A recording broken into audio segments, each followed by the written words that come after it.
Video page 2, Okay. video page 3, It's video coming. page 4. It's just really easy to remember. Make sure the audio is not. So that way, The audio is muted. you've got your. Change that. No, not really. Not on this level, no. So that way I've got all my different pages Say stored something, here. idiot. Hey, what's up? Whenever I go How's Richmond? and click a link, it's going to automatically take me to. Right. Exactly. Even though it's not online, it's going to know, okay, it should go to this page and this folder. Because I have everything saved in one folder and I've got it linked properly.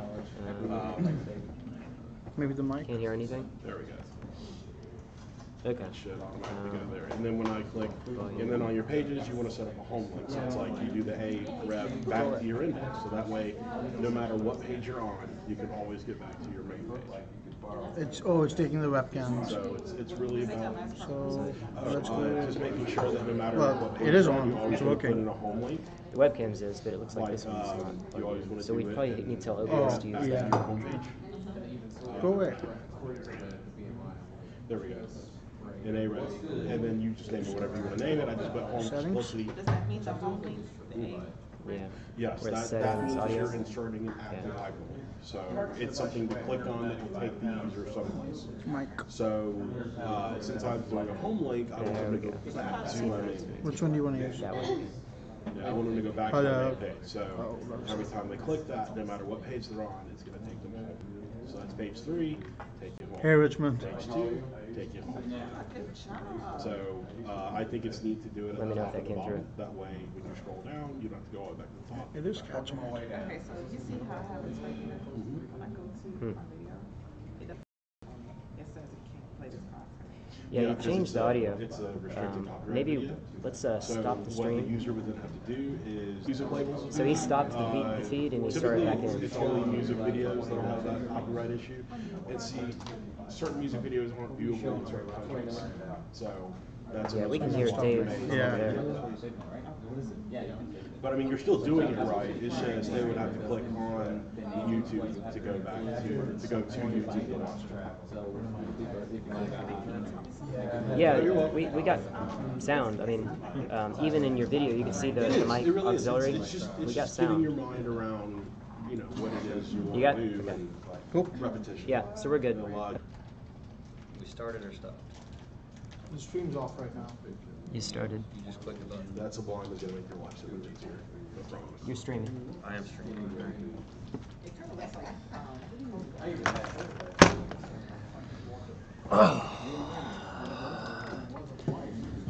Oh, what is this future witchcraft stuff going on here? Oh, that's wonderful. Alright, maybe we'll use that. So if we decide to name our first poker bot Big Rig, is that copyrighted? Are we No, gonna use no, some it's not. royalties, It's or- freely available. Okay, okay. Please, it is under the MIT free use license. I believe I was not the first one to coin the term big rig, so I can't probably claim that. Alright, we got an open bottle of water right here. She gone.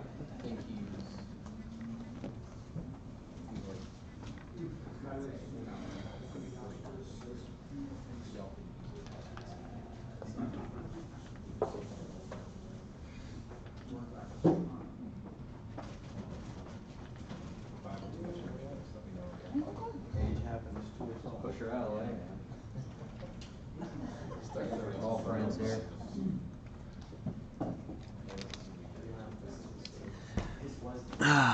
Richmond said they've been looking at my belly button all day long. I'm getting tired of that. I'm being nice. All right.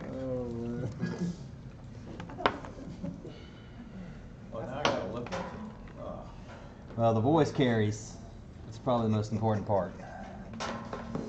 So no Jake breaks into city limits is what they would say to me. Does anybody get that? Yep. All right. Roger, Roger, Big Rig. 10:50. All right. Y'all ready to stop having fun? Yeah. Oh, wait a minute. Wait a minute. Here we go.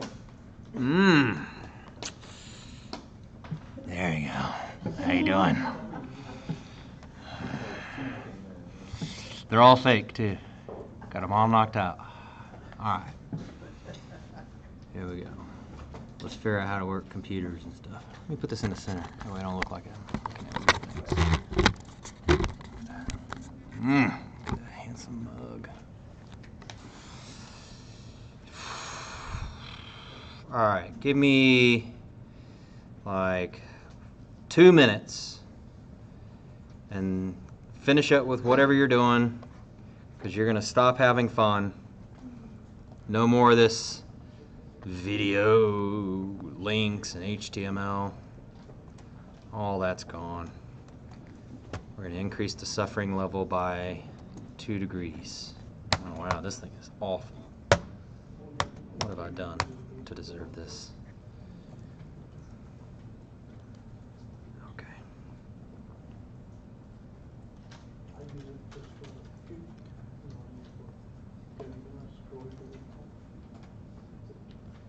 Okay. I'll get the hang of it here in a minute.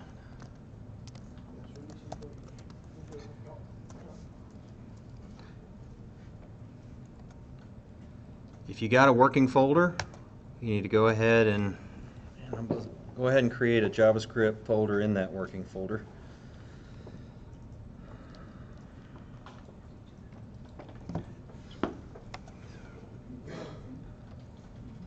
Alright, I'm going to have to right click with the mouse and left click with a pad. New text document.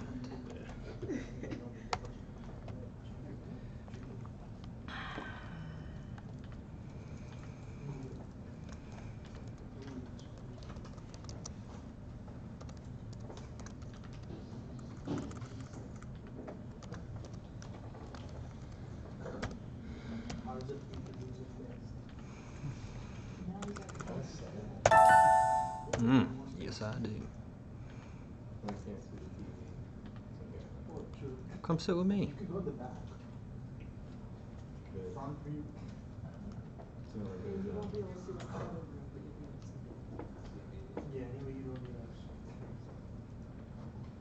Yeah, that TV is, I mean, the TV in the middle, it's got the same thing on, yeah. It's got the stream on, maybe a second delay, seconds delay. I would do it now before Ellie gets into, because right now, you won't mind moving. You know.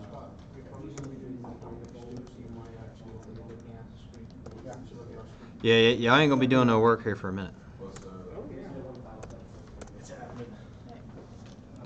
The suffering, the beatings will continue until motivation improves.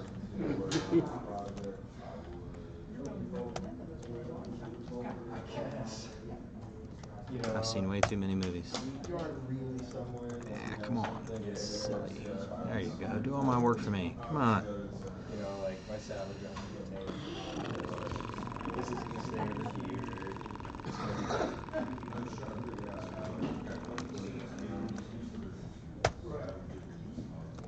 You want to squeeze in like right here? What I can do is point the camera at you, and then I'll just walk around. You guys have some serious foresight.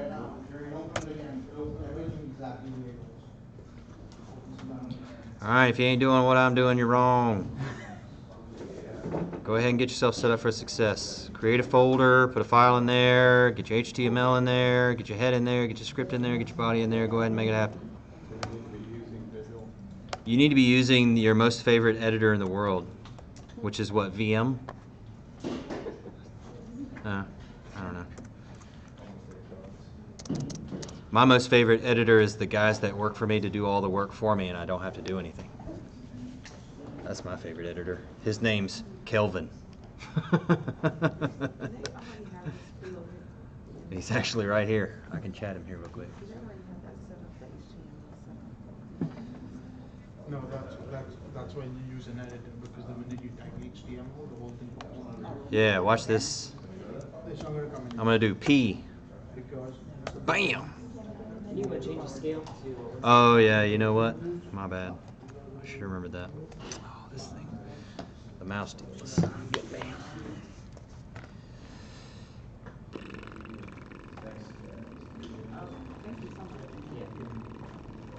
if you choose the syntax.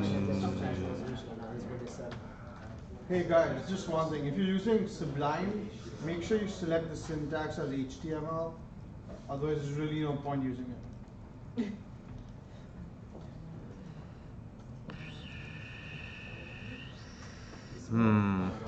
You know what I'm going to do? I'm just going to make the code bigger in the Visual Studio. Yeah, I mean, that applies to everything, so. I'm in VS Code, I think, or some crap. It doesn't really matter. Syntax JS, syntax C#, C++, whatever. I don't really know. Yeah, I guess it's a good time to learn. I don't know what my favorite. Oh, I love it when 40 people are looking at me and I can't figure stuff out. It's awesome. Zoom in. View. It's a university type thing, and they said, oh, we'll put a work requisition for that. So they said, we asked for a 2-3 degree increase. View. Maybe in a couple days they get around.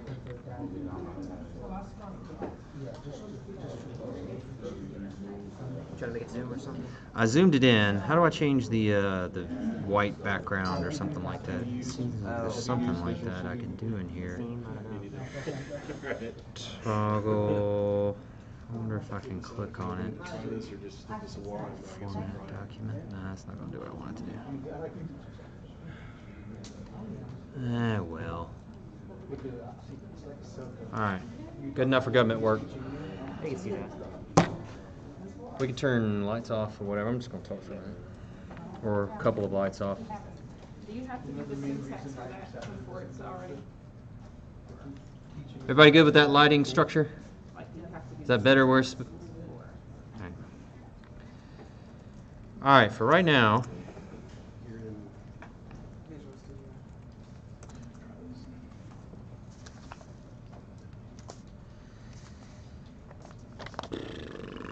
let's see what happens here. Everybody know what a calculator is? I'm setting you up for success here. Yeah, easy wins, right? All right. Is everybody at this point? All right. Okay, everybody stop. Don't matter right now. Let's just stop. There'll be some lab time after I talk a little bit. I'm gonna do some coding, and it's gonna be awful, but I'm gonna do it. And I want everybody to pay attention here because this is the next level of stuff, right? So we hit a little JavaScript yesterday. That was cool. Nobody cried. We're all good. Some people here got a little JavaScript in their code, in their video website deal, and that's cool. Stolen. It's awesome. Some of you guys are writing from scratch. That's cool. So let me say what I said yesterday from memory. Coding is the glue. Okay? Think about it that way. You guys have spent a whole other day learning HTML, CSS. You know, that's 3 days. For some of you guys, that's the 30th day, whatever, it doesn't really matter, but we're getting it, right? I can put together forms. I can put together inputs. I can have slider bars. I can show GIFs. I can you know, do all kinds of inputs. I can have videos. I can show content. And let me juxtapose here. I can show legal documents. I can show the status of servers throughout the nation. I can show green and red dots when things are down or up. Right? All those things seem within our grasp. I know you're not there yet, but they seem within our grasp. So, but that's presentation. Now, how do I flip the switches? How do I show one thing and not one thing? How do I get database information in a JSON and, you know, show it in a script and move things around, right? How do I do the glue? The glue is JavaScript, right? And what can JavaScript do? What does it do for us? We can add numbers together. We can change the text of things, right? So we get a string back from a server that says all kinds of gobbledygook mainframe things, and we go to the mainframe program and we're like, what the crap is this? And he's like, okay, we'll take the first 5 characters, and that equals this data, and take the second, third characters, and that equals this data, and then display it on there and let the users deal with it. All right, how do I chop all that strings up? How do I show that information on the screen? How do I do all this business intelligence? That's what JavaScript does for you. So you saw me earlier, yesterday we did some input where we captured the first name, last name, and we showed it on the screen. That's cool. Let's do some arithmetic. You know, let's make this thing count some money for us, right? So, what I'm going to do is I'm going to use the word var. That's right off the bat. What does that mean? Variable. Okay, what's a variable mean? It varies. It's a placeholder, right? It can be one thing or another. Go ahead, sir. Isn't it the best practice in 2018 to use commas or lets? Yeah, there's all kinds of best practices. I ain't the best practice kind of guy. Yeah, I mean, we'll do the let and all that kind of stuff, but yeah, we'll keep it this way because that's the examples I have in front of me that I can easily type out here. All right, so money coming in equals $100, something like that. Var money going out equals $50. Var money left equals money coming in. Look at that. Minus money going out.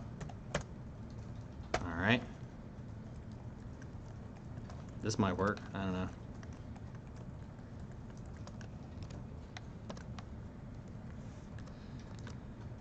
All right, I know you guys are trying to copy off me, but let me make sure it works here before you copy everything I do.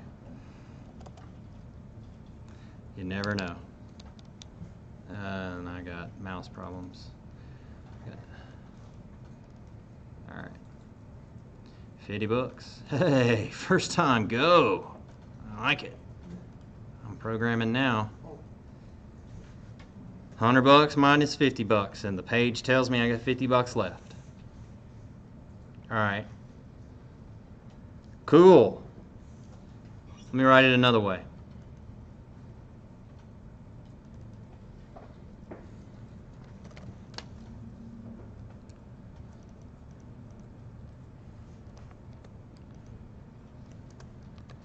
All right. Same answer. So why do I even need a variable? Don't make sense right here. Why not just do line 7? Variables vary. So maybe we get into it here in a little bit and I create a function and I pass in a value to a function, right? You know, so right here I'm just kind of, we're easing into it a little bit. So, you know, I just kind of want you to see that this stuff isn't scary. You can do math. So play around with it for the next 20 minutes or so and do plus, do divide, do, you know, multiply things times 50, times 100. And I'm going to do it right here in front of you. So I'm going to do money coming in times 100. It's not scary.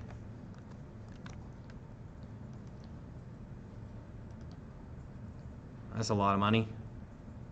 All right. Somebody tell me what it is for divide. Forward, backwards? Back, forward slash. Forward? Next to your shift key. All right.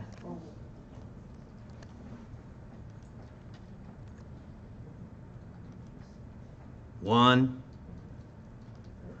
Stuff ain't rocket surgery.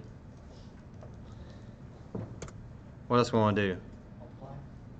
Did that. That's the old asterisk right there, right? Mm-hmm. All right. I can do. Well, I don't even know how to do that. You gotta do parentheses and then outside. Tell me what to do. I think might be parentheses around money coming in. Okay. And then 3 outside of that, or whatever you want to multiply it by. I think it has to be in front of it. In front of it. That don't work. You hadn't Googled it already? What do you think I'm doing over here on this other computer? I think it broke. Let's figure out how to figure out what happened. So I go to F12. I got an error. Uncut type error. 3 is not a function. I like that. You might need the caret. So like shift 6 caret item. Shift 6, 3. That looks more. Let's see what that does.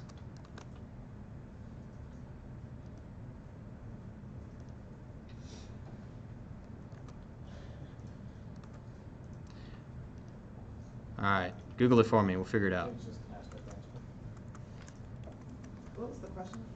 How did you do it? I didn't ask. Exponent. So to the third power. I think you can just leave it without the parentheses. The same way you had it a minute ago, just without the parentheses. All right.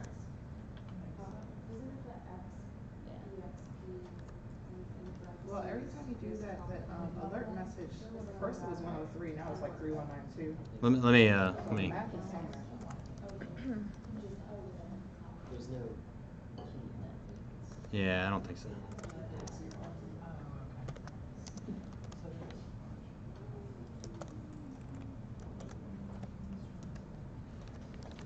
All right. What happened there?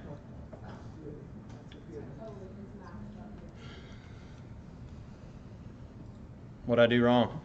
You made it a string instead of a number Which one did I make a string? by putting the 43 into parentheses. You're treating both of them like strings, and so it concatenates the two figures into. This language has training wheels, I think is what you're saying. Okay. So that's a string. If I add the string to the integer right there, it's like, oh, this guy right here. I don't know about this guy, but I'm going to go and help him out. So that makes sense. All right. What if I did that? So it's another training wheels thing, right? Did I change anything over here on the left-hand side to make that a string? So that's kind of nice. JavaScript's probably one of the best ones to learn at the beginning. You all need to learn. I mean, it's nice to know about types, and we'll talk about that here in a minute, but, you know, it's kind of nice. So let's see what happens.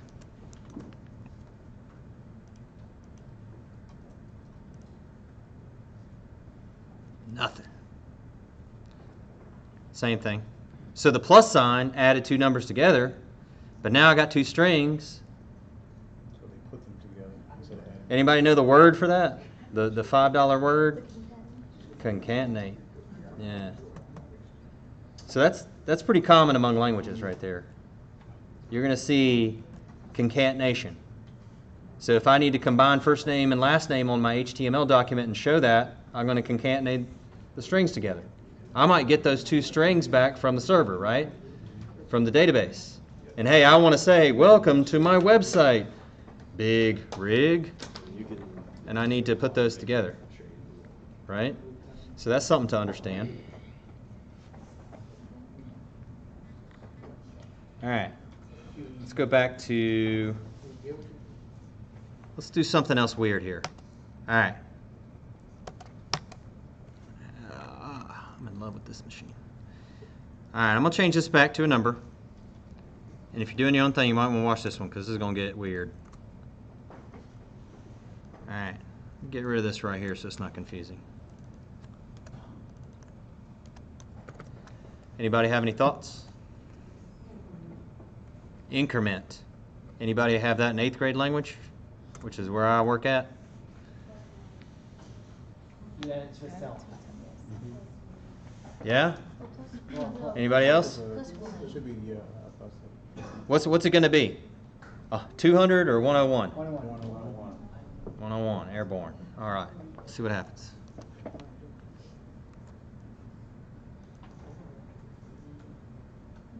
Nothing.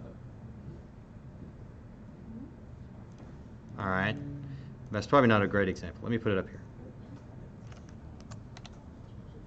You have it right there.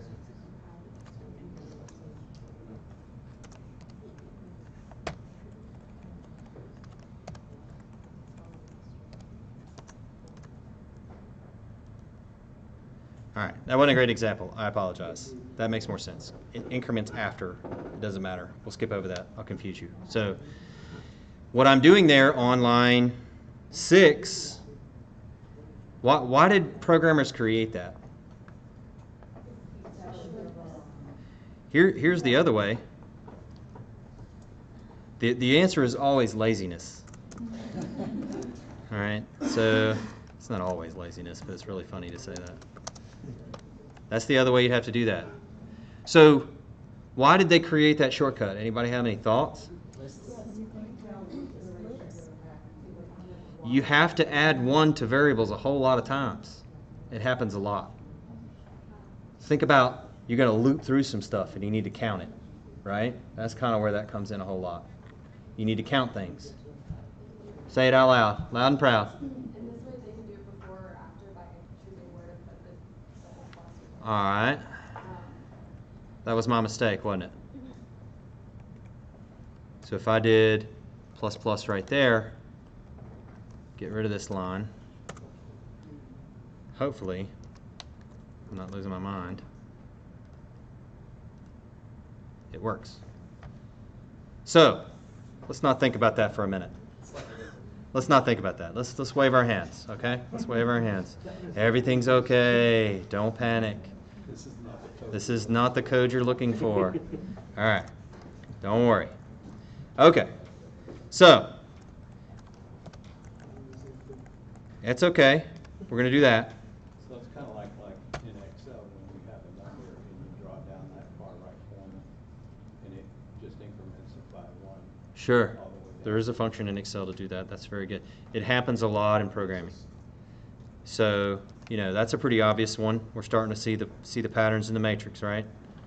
There we go. Blonde, brunette, redhead. All right, too easy, right?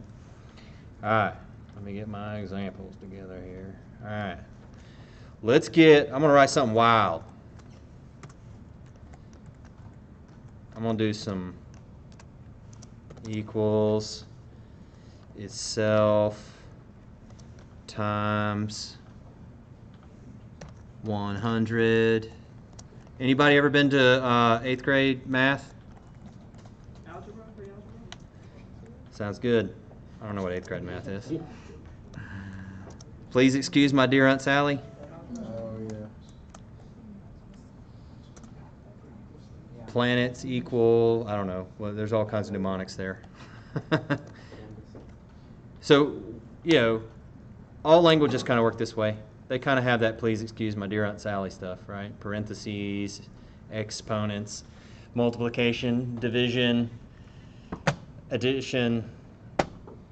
My dear, I was so close. Subtraction. All right. Right? So you could do all kinds of crazy stuff right here. Why would I want to do this? Accounting, purchase orders, invoices, bills of sale. Gotta get my customer to give me my money. Yeah? How much money they owe me? All right. Give me the purchase order. How much? Huh? Oh yeah. I'm sorry. That's the expenses. That's how much you guys cost. That's why you get fired. All right. So, you know, you might have to do all kinds of crazy math. That's okay. Do crazy math. No big deal.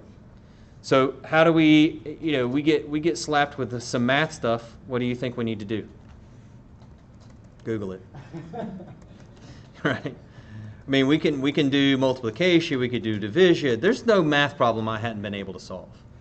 You know, if you need to come in here and do multiple levels, like right here, I'm just showing you one level, right?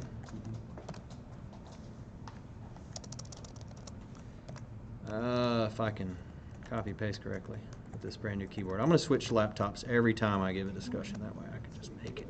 Oh, every time. All right. Try that. One more time. This time with gusto. There we go.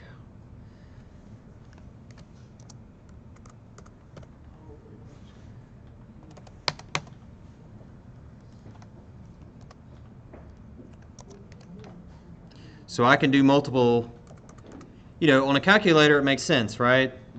You're just going to do one equation. Right here, I can do 50 of them in a row, right? And that's future Dave proof. I don't have to do like a million lines in one line. I can kind of split this thing up. And right there, you're seeing why a variable is handy, right? Imagine if I had to somehow, I wouldn't even be able to do this. I couldn't do a multi-level equation if I didn't have a variable to hold the results and move forward. That right there is variable 101. Why do I need a variable? Because I can't do complicated stuff without it. I gotta do it this way. So whatever. All right. I'm sorry, how are you opening it from? How am I opening what? This is already open. So I have it in my folder right here, and I had it open in the Chrome right there. And then all I'm doing is, you're not seeing me hit any keys because I'm such an awesome programmer. What I'm doing is hit Control S for save, which is pretty much every application. Control S, Alt Tab, F5. That's the programmer's best friend right there. Control S, Alt Tab, F5. That happens all the time. All right. So we get arithmetic. We can go all into it. I can talk modulus. I can talk whatever. But I think let's all get here. Let's all make some variables. Let's do some crazy math. And let's spend the next 20 minutes doing some math. And, go and find some cool math stuff to do. Get familiarized with it. Go ahead. Is this how they run algorithms and stuff? I mean, I know this is very simplified, but It's okay. within this context of variables and in a script like this, they'll throw this into a program to run algorithms. That is very close. You're getting it. Yeah. You're getting it. The question was, do you put this stuff in, is this like an algorithm?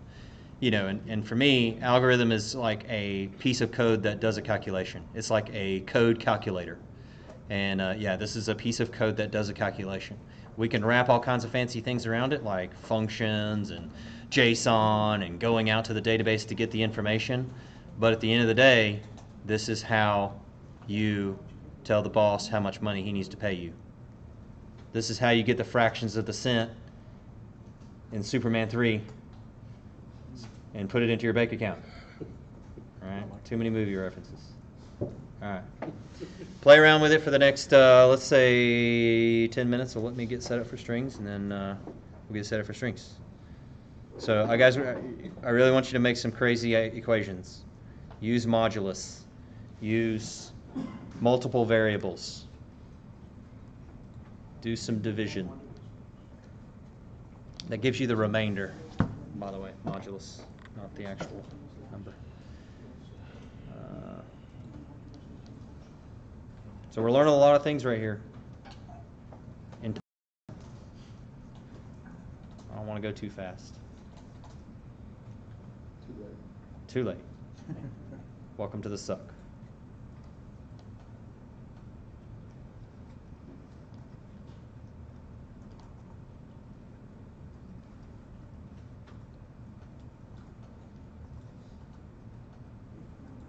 Anybody lost? Raise your hand. So if it's a variable, when it gives you the output, is that the function? There's no functions here. Yeah. Function.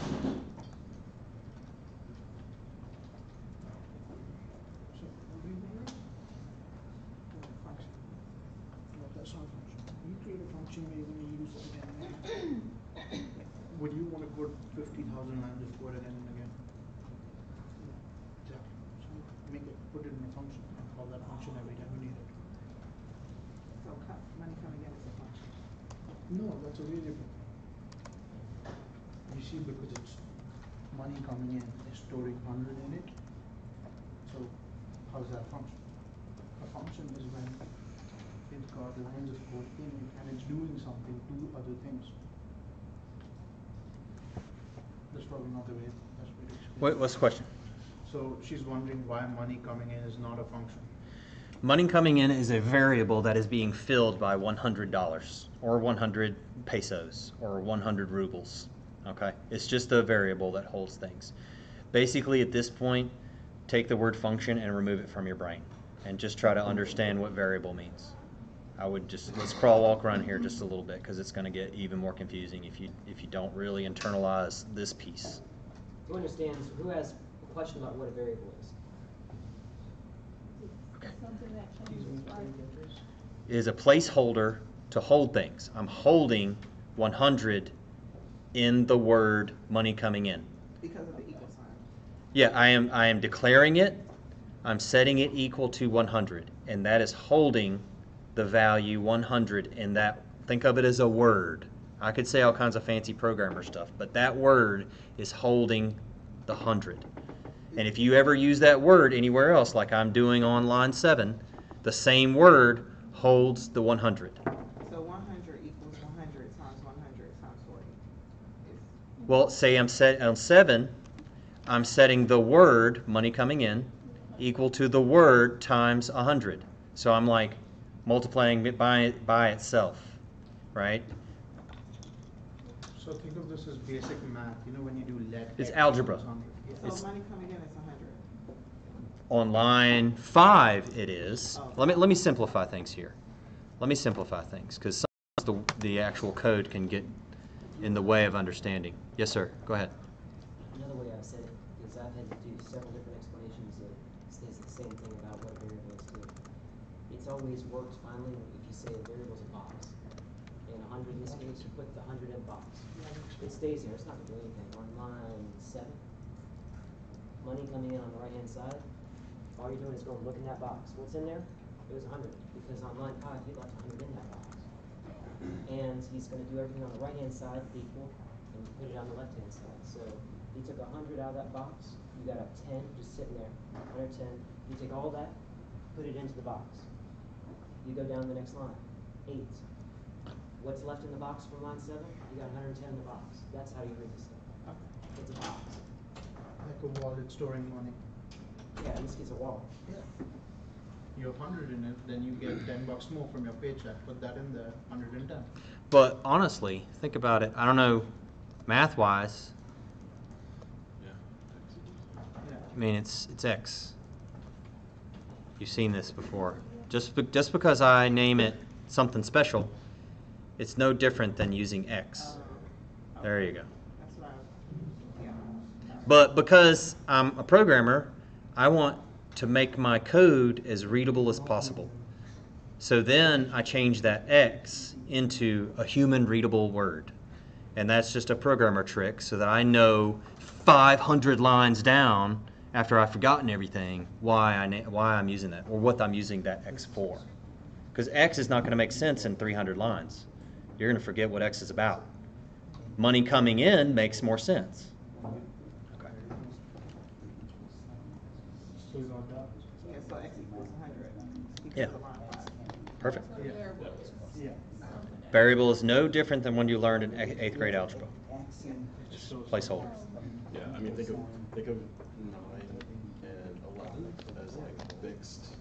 They're fixed formulas. So like, let's say if you were running a business, right? And so you had this is the money that you have in the bank, right? So it can change. And so you've got this in line 9. Let's just say that's your income. Your monthly revenue for that month. So you have $100 that's already in your bank. You're going to add 10 to it because you brought in $10. So then when we go to line 8, you're going to subtract 9. Let's say that's your expenses. We're going to take what was left, what was added together in 7, subtract 9 from 8, and that's going to give us our answer. So X doesn't always equal 100. X could equal, you go on a spending spree, X might equal 25. But it doesn't change the formula in 7 and 8. That's going to remain constant. What's the tax rate here? Well, if, 0.065, 0.0625? if X equals Tax, yeah, 69%. on line 7, if it's added 10, X is still 100, you just added 10. Right, but like, let's say the next month that you go to use this, let's just say X is 25. It doesn't change the fact that you still have a 10 on 7 and well, it was -9, yeah. Yeah, so you make this a variable because this number can change, but this isn't gonna change, this isn't gonna change. It just makes it easy. So no matter what you change 5 to, the formula is still the same for 7 and 8, and you still get your result in line 10. Does that make more sense? Okay, so, you know, the variable thing is, even if, you know, money coming in is 50, you're still gonna do the same process for 7 and 8 and give you 10. You know how I do. Let's say this is the, so money coming in, let's do it right then. So the tax rate is 0.065, right? So money coming in equals that times, wait, sorry, not times, but minus, right? Minus that. So there you go. There's how you calculate the tax rate. There's my money. I got $100, so I take $100 and I subtract 100 times 0.065, and that gives me how much it was, how much I got to pay to government. So what I pay to government, and thanks everybody for paying your taxes. I'll be getting all of that. So D government equals money coming in times, watch this. Watch this. All right. So what I'm going to do is I'm going to take this out. Government money's right there. That's what the government gets. So what I got to do is money coming in, subtract my government money. 6 1/2 dozen of the other. That's more human readable, because now I'm saying money coming in equals money coming in minus government. And if I was really, I might say taxes paid. All right, that's a little bit more human readable. Anybody tell me why that D is right there? David, yes. It's awesome. This is my language. Double. Double's a type of variable. It has a period in it, all that good stuff. It's a type of integer, type of number. Let's say number. It's not an integer. Let's see if it works. I've been changing all this stuff. I probably broke it. All right. So what I'm going to do, I like to test with alerts because I'm lazy. Watch this.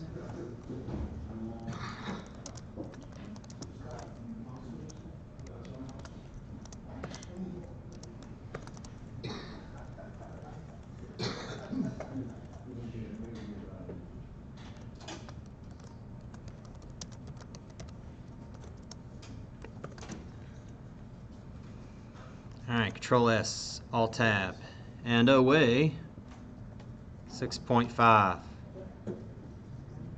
Everybody excited? So that's right there.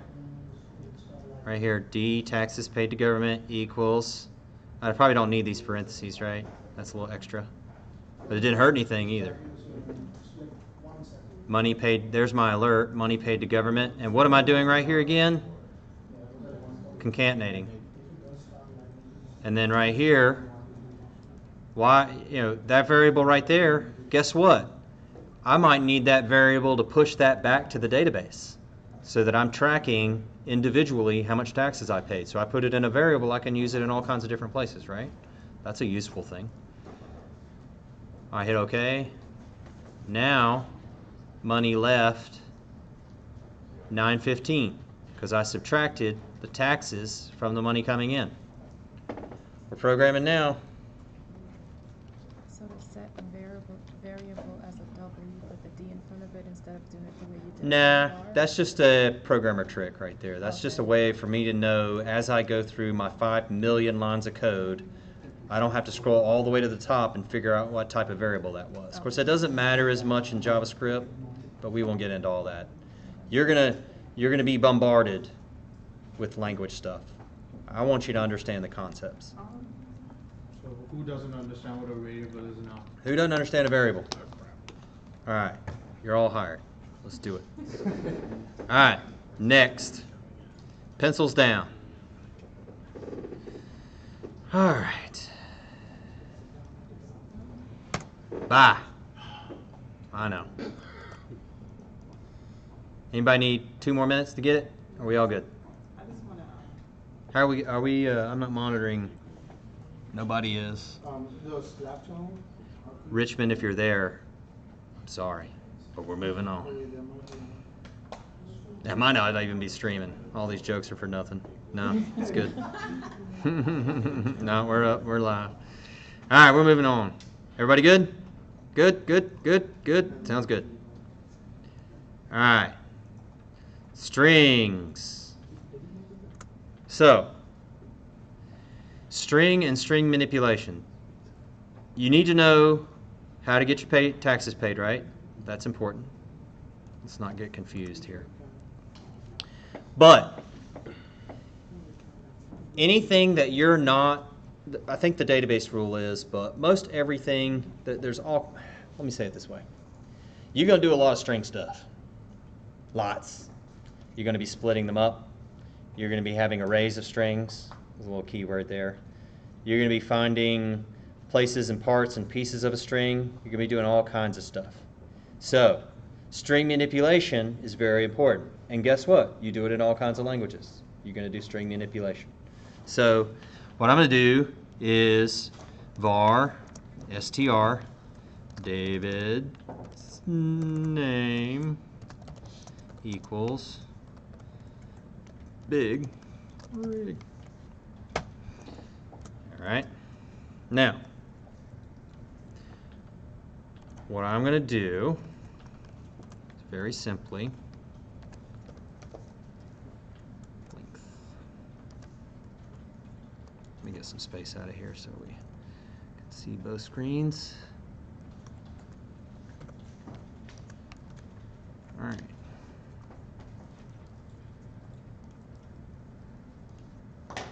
Six. That's cool. Is that yours? Drinking somebody's water. All right. So we got a string. We can manipulate strings in all kinds of ways. We can get the length. We can split them. We can find the index of parts of those strings. So imagine, one important way this comes into play is user input. How many characters are there in a Social Security number? 24659722249. All right, but 11, right? Because you got dashes, right? So 1, 2, 3, 4, 5, 6, 7, 8, 9. All right, so that is a string. Why would I make that a string and not a number? Anybody got any smart ideas? So it'll actually count the length?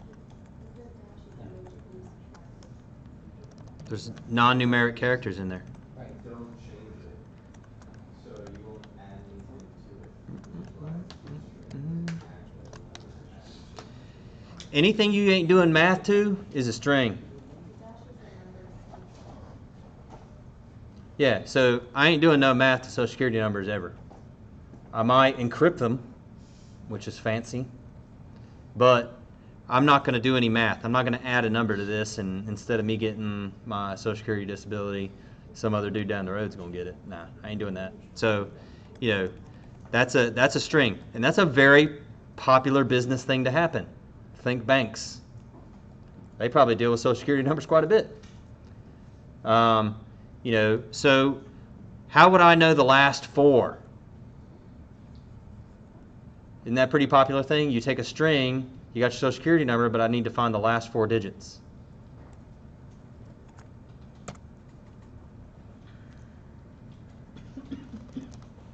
There is all kinds of functions out there. Let me find the right one here. Give me just a second. Everybody go ahead and get to that point. What do you mean by there's so many types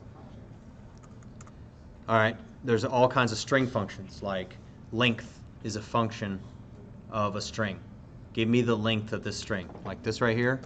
When I hit a dot right there, it really pops out a whole bunch of stuff. Property, sorry, should say function, property. So after length, you gonna do a parenthesis? Oh, somebody's got the answer? Nice. That's even better. That didn't work. The string Let me, length, yeah, there it is. Okay. Oh, it's the mouse button here. so whatever your string is, dot length, and then parenthesis, and then -4 to get the last 4. Okay. There's all kinds of functions. So substring, that's a method. So I'm going to do substring, and I'm going to start at 1, 2, 3, 4, 5, 6, 7.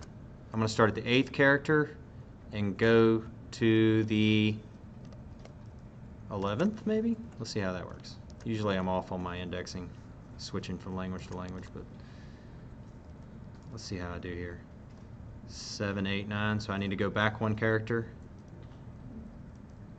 So it's index 0 then, there we go. So it doesn't include that. 6, 7, 8, 9. So it's the 7th character. So it's going to be 0, 1, 2, 3, 4, 5, 6, 7 through 11. Let me write that out up on the screen here. And I made the classic programmer's mistake. Some languages are 0-based arrays, some are 1-based. And because it's scripting, I thought it was. Did I do that wrong? Yeah, so right here, this is probably should be 10. Let me take that out. Oh, here, let me add it as a comment here real quick. //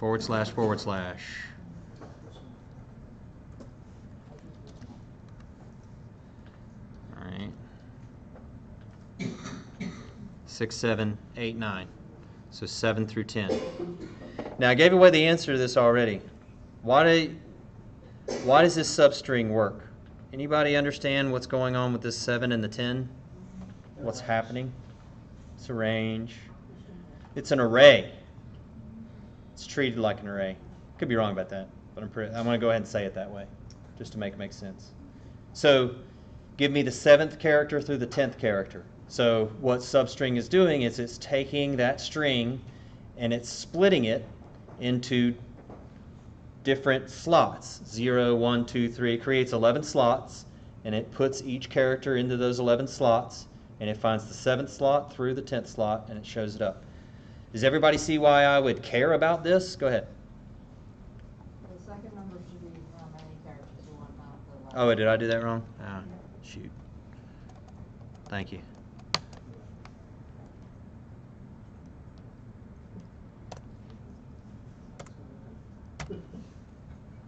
Four. Let's try that. My bad. There you go. Same thing.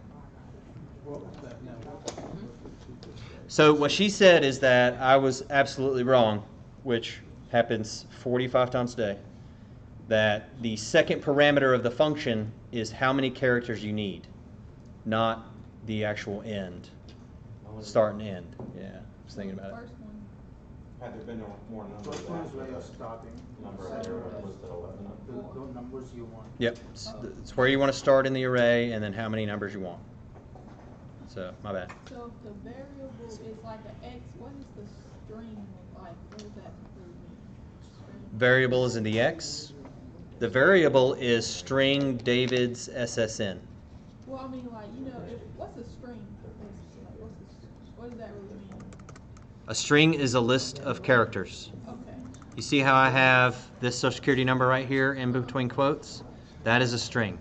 Oh, okay. Okay? Everything you're not doing in math. So what is this? Oh, okay, it's like anything that's not. This is a comment that I was using to mess myself up. Yeah, I was trying to count it out there a little bit.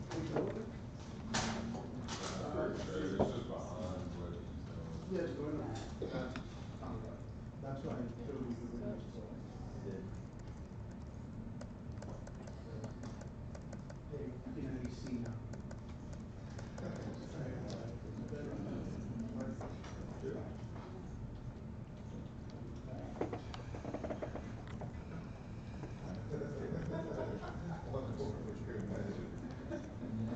All right, everybody got there? Got it.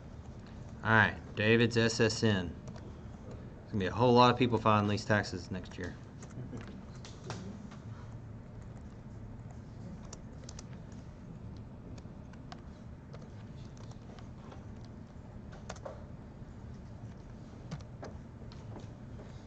So if you wanted it to show, like sometimes they have it where it shows XXX dash XX and then, or the number dash, and then the last four is XXX, then you can just write that in, put the X's in 6, 7, 8, and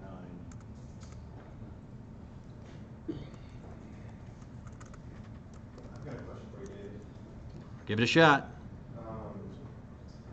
When you're writing this in JavaScript, how do you know when to, for instance, let's look at line 7. David's SSN dot replace. How do you know when you need a period there and when you need parentheses? When you need a period here? No, in between David's SSN and replace. Okay, so I have that highlighted right here.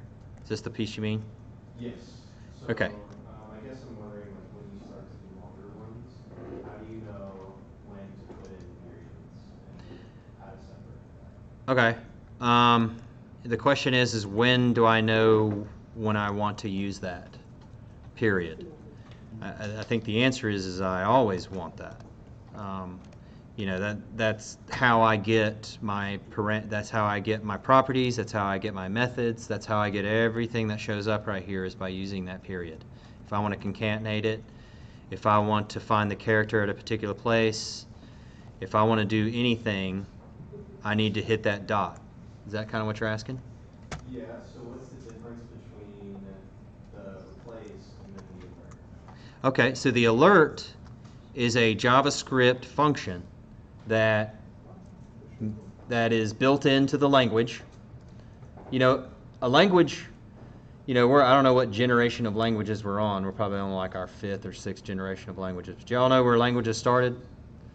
You had punch cards and you had, you know, you can go all the way back to cables that you lined up to everything. It's ones and zeros, right? So we've abstracted, which means make things easier for programmers. So a language is just a tool, and much like a claw hammer versus a carpenter's hammer versus a sledgehammer, different tools have different functions and abilities. So with this particular language, it comes with its own built-in, you know, flashlights and LEDs and blinking lights and stuff. One of those fancy little things that the language comes with by default is the alert, and that's a nice silver handle on your hammer. That's all that really is. So what that is a function that you pass. I'm passing in a string right here to the function of whatever that is. And then what that does is tell the browser, hey, pop up a pop-up window. Those annoying things when you're surfing around. That alert right there does that. So that is a feature of the language right there. So that's not like a feature of a variable. That's not a method or a property or any of that of the variable. This is a feature of the language. And there's all kinds of them. And I can't remember anything right now. But I can get more of that information. But let's get back to where we were. So this replace function, hopefully it works. Let's alert it.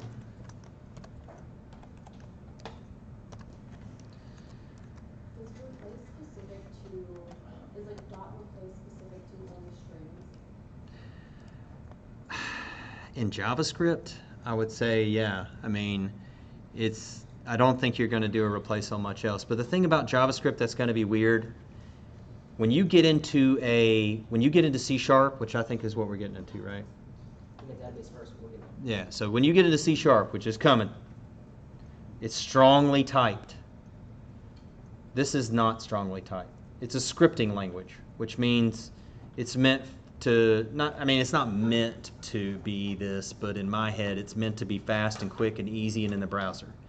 As opposed to C sharp, which is rigid and structured, and you're using it to run cranes that can kill people. So you strongly type strings, you strongly type doubles, you strongly type integers, you strongly type arrays. You do all that stuff, and if you don't do it right, it won't compile into a program. So it'll break, and you want it to break because that's a feature of the language, to be strongly typed. So we're using var or let or any of that kind of stuff. We're not saying string. I'm not having to go in here and say string. I'm not having to do that, which is nice. It's very fast and easy and loose. So when you get into, to be mean, when you get into a big boy language, it has more features. Right here, this is that pink hammer you get from Target, right? It breaks if you really hit a hard nail, right? When you get to C sharp, that is a aircraft mechanics tool chest with every tool you could possibly imagine, metric, standard, every specialty tool, and you can plug in all kinds of tools, and you can do all kinds of crazy stuff with it, and you can run battleships off of it if you want to, and you're not going to kill anybody. I would not run my business off of scripting in an HTML document, right? I'm sure you can, and I'm not trying to be mean or anything, but if I'm writing a business thing, it's going to be in C#.net, SQL Server database, all day long. But if I'm writing it here, this is to move things around the browser. Now, when you get to Node and you get to jQuery, that's hardcore stuff, right? But what we're dealing with right here is loosely typed. So we're just slinging code, just making a mess. All right. Boss, want to say anything about that?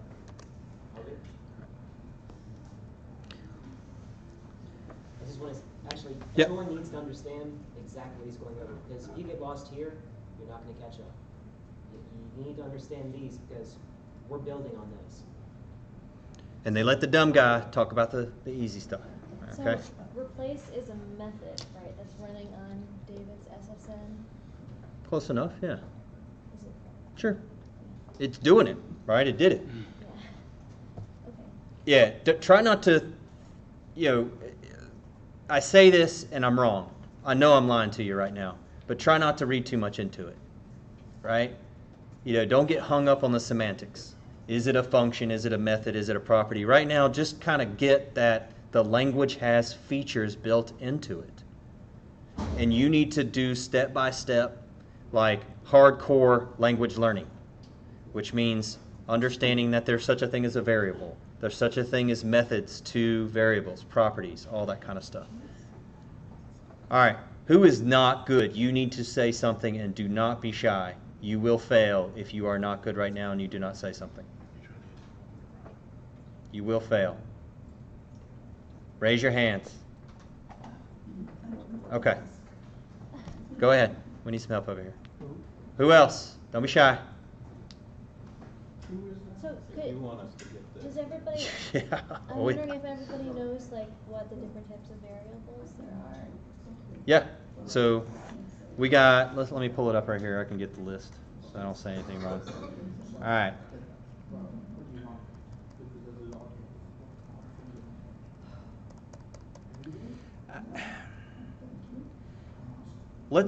For right now, let's just say there's numbers and strings. There's objects and arrays and JSON, and it's going to get complicated. But for right now, let's just stick with numbers and strings. Let's keep the training wheels on for a little bit. Let's make sure we understand kind of how we're crawling through all this right here. Who's not good? So this is not a string because we're not doing multiple calculations with it. This is just simply a variable that shows. Yeah, they can be. string is the That one. seems like it coordinates to the JavaScript. It seems like that. Yeah, okay. We're going to take, String is something in parentheses. hello, Roanoke. Richmond, Virginia. Who cares? 10 after. And then we'll drive on. Make sure everybody's got all this. Hello, Tokyo. Like Commonwealth. It's like true. Oh no, that's like redundant.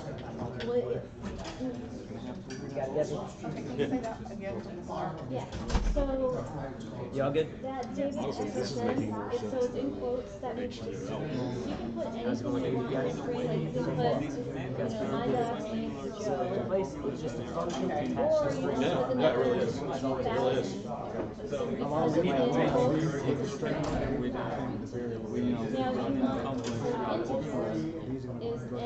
one per billion.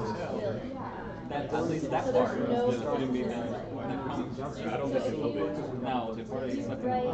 well, That's a different, that's a different. it's a whole different beast, yeah. It's Are gonna you be tough. using the text editor? But so far, so good.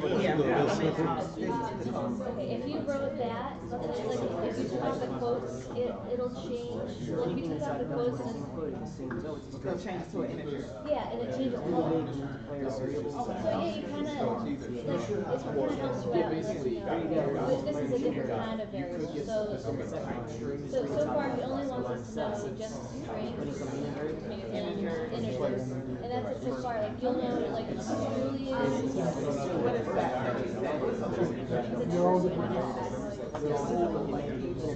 It's actually, that's just like what they call the category. So whenever you type it, a Boolean, it's true or false, like the actual word is true or false. Yeah, it's not like a word anybody else would use.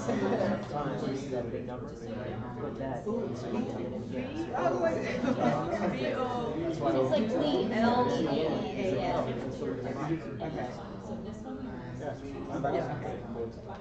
And that's true. So it would be like David's SSN equals true or equals false. I'll say Boolean equals because you don't have to put the Boolean because it's just, it figures it out. So you just put am I going to work today? Yeah, You can say like going, yeah, you can just put, you can't have you can just have going, and then equals.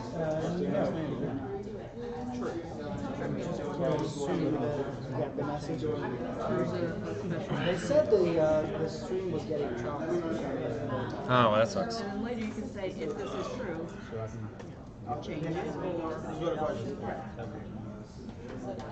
Just make everybody show you that they got it. This is probably not question time. Yeah. So what's it doing? Basically, what it's doing in this case is replacing all these characters right here. All right, these good push-up. So, my understanding of these methods is that in a sense they're similar to formulas used in. I thought you hear those words from David. The mathematics. Military. No. Thankfully no. Is that a movie thing that no one really uses any of What? It's half right face. And then you drop. Yeah. And they don't give you a number. Oh crap. Nah, there's a million units that do a million things.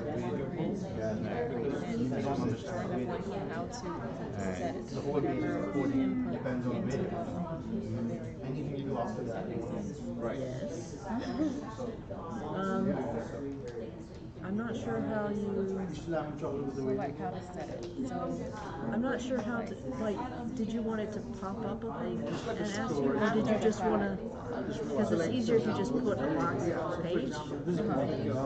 I'm sure there's a way to have it pop up by the top. But if you have it just like the buttons we did yesterday or whatever? I started it, when he started talking, I So just yeah, you like just like commented have out so that, I can, and then you see the ID SSN, so it's like, if you wanna get the value of that, it's like SSN dot Like, you don't ever write. value, I think. That's just like a string. what I put it, set it here? No, you don't have to set it, it'll be set when they type it in. Oh, okay. But I wouldn't swear that I know what it's called. Put a coin in there, and that means But you can Google like inbox or input box value JavaScript, and that should tell you. that's not a type that, so don't type that, it won't work. I mean, that looks right to me, but Like, let's say you had a way it doesn't always work, but it looks right. Okay. But yeah, I think that should Some be. way to reference the box you want to remember. See, this one right now, you could say this variable is empty, there's no water. But that variable right there has water in it, so it's storing water. Yeah, it's like a box with stuff.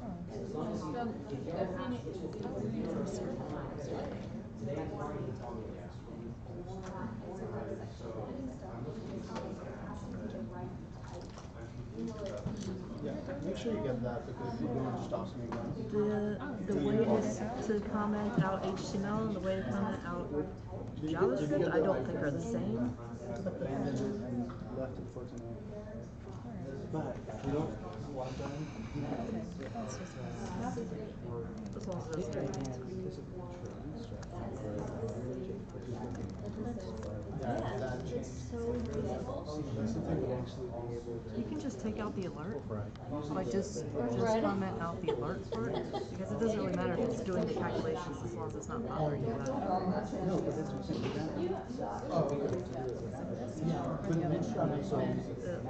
And it, I just don't, I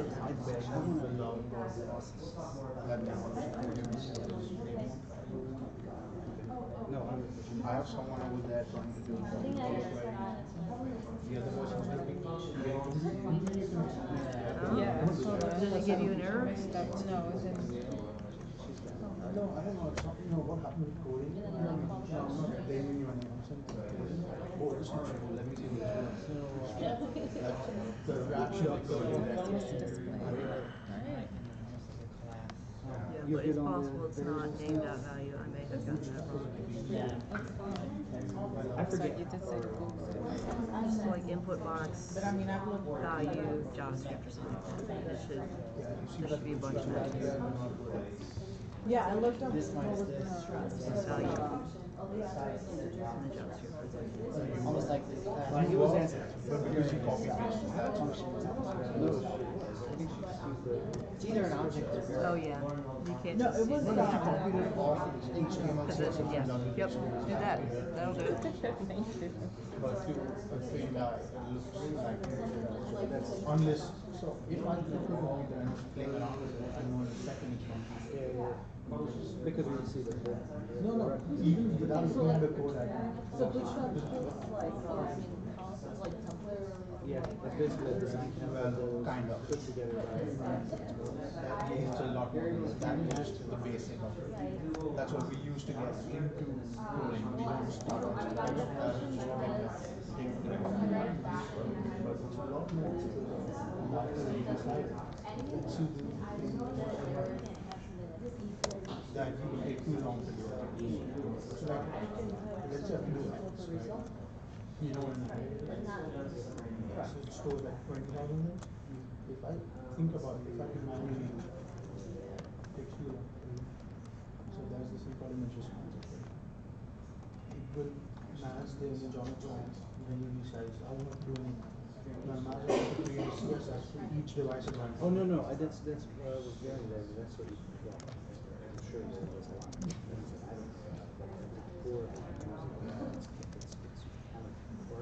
Somebody's already done the work for you, so that anything that you build using Bootstrap, as a design playground, it's automatically going to know what size field it's on, it's going to resize itself. All of that, yeah. All of that is already going to happen already before you show you. Yeah. So it's like with your video, you basically have one page that has just changes. I had to frame exactly, so whatever link I was clicking on, it was just. Yeah, versus like, see, this is all like a separate. Yes, yeah. So that Yeah, I think it's just like But don't use that for JavaScript right now. No. Yeah. Yeah. But you could also do the same. But if some, like, if you were to do this and have like a Hey David. Send it. I'm just curious, you're writing the JavaScript inside of HTML just because it's easier for everybody to see? Right here? Yeah, like would you normally have a different, like a separate JS file? Or do you prefer to write it inside? So the theory is probably if you're going to call that JavaScript function in more than one place, you probably need it in a .js file so that you can call it in more than one place without rewriting it over and over and over again. Reusability. As opposed to inside of this page, if I'm just doing this one time, I'm probably just going to slap it in. Okay. But I was following you along. I created a new JS page. I can't do inline. It annoys me. yeah. If you're not gonna, you might use it multiple times on the same page. But if you make an external file, then many different pages can access that one JavaScript. Can you call, if you write the function in one part of an HTML file, can you call that function later? That's the whole part of it. But in an HTML file, you can call it again? If it's in the script, yeah. Yeah, I'm going to do that. In the script tags, you can, as long as you name the variable, or as long as you name the function within the script tags, you can ask for what. Well, when you create the function, you're giving it a name. No, Are I you know. confused with the function or range? No. No, I was just, okay, but it has to be inside of, Yeah, create the function inside of the script tags, and then you can call the function later, or like use it on. Yeah, but We're not. so that is right, but from what I understand, you're trying to say. Yeah. So let me get this. You're saying if you create a function in a script tag, and you want to call that again later anywhere in the HTML file itself, right? Yeah. You put it in a script tag. And then call it. Yeah, you just literally call it, like let's say the function name is the next time you want to call it, you don't need to do all that coding again. You just simply say ice cream parentheses done. So if I didn't have like any other JavaScript that I wanted to write and that was it, it would make sense to write it inside. Yeah, but put it right on top. In the script. Just for readability, put it right on the top or right on the bottom. Honestly, the top makes way more sense. Yeah, I understand. Whatever place it is. Sorry, I wasn't helpful. Yeah. Sorry if I wasn't helpful. No, I was just,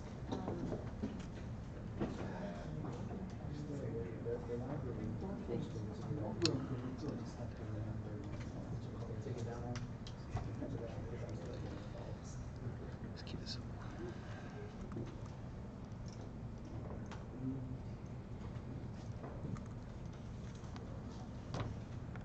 All right, 30 seconds. I think I got a good enough example to show you what this part means. Not button.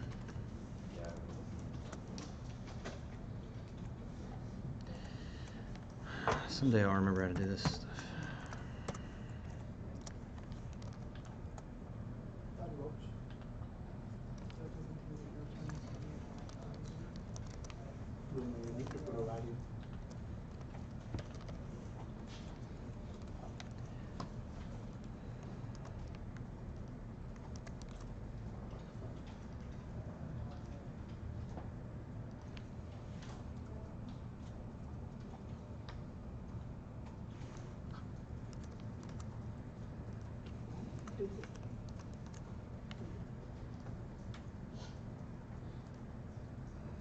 Anybody like that right there?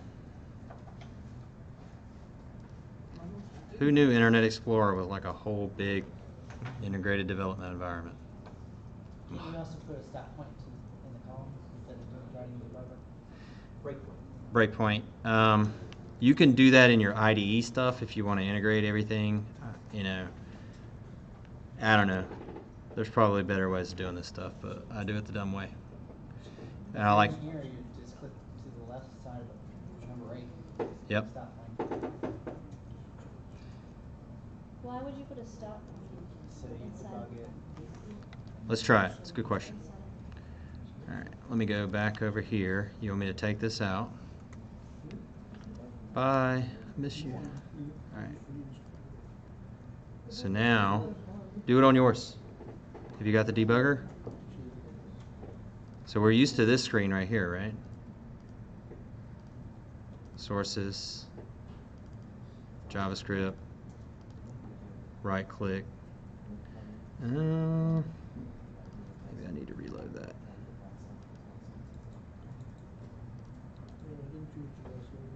Pause on exceptions. I don't see a breakpoint in here. I think you're right, though. I thought there was one in here. But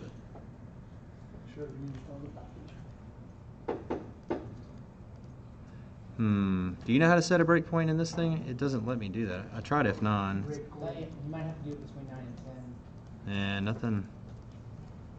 I've never done that. Well, I'd use the debugger code usually to trip it in there, but he's asking, can you set an F9 breakpoint? But I don't think I've ever seen that. You got the little flag on line 9, is that what you want? Yeah, it's not. Maybe is that what that is? Yeah. Oh, You okay. got it. No, it's not. It's not doing right. Okay. No, that didn't do it. You know what did it was resume on scripted. Okay, I'm gonna confuse the crap out of everybody. I'm gonna stop doing this. All right.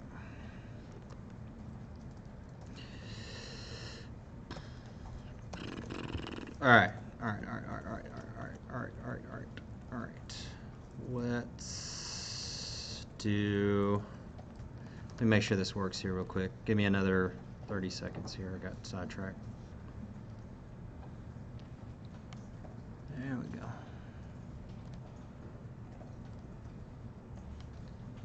Okay.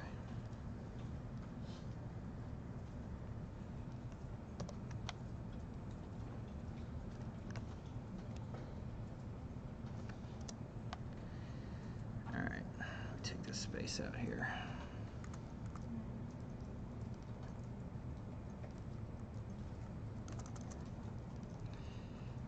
Now it's gonna mess me up because, all right, let's just do that. Tab.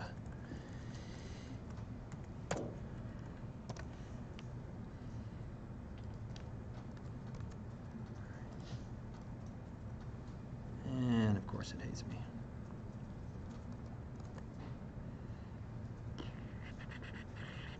Single quotes.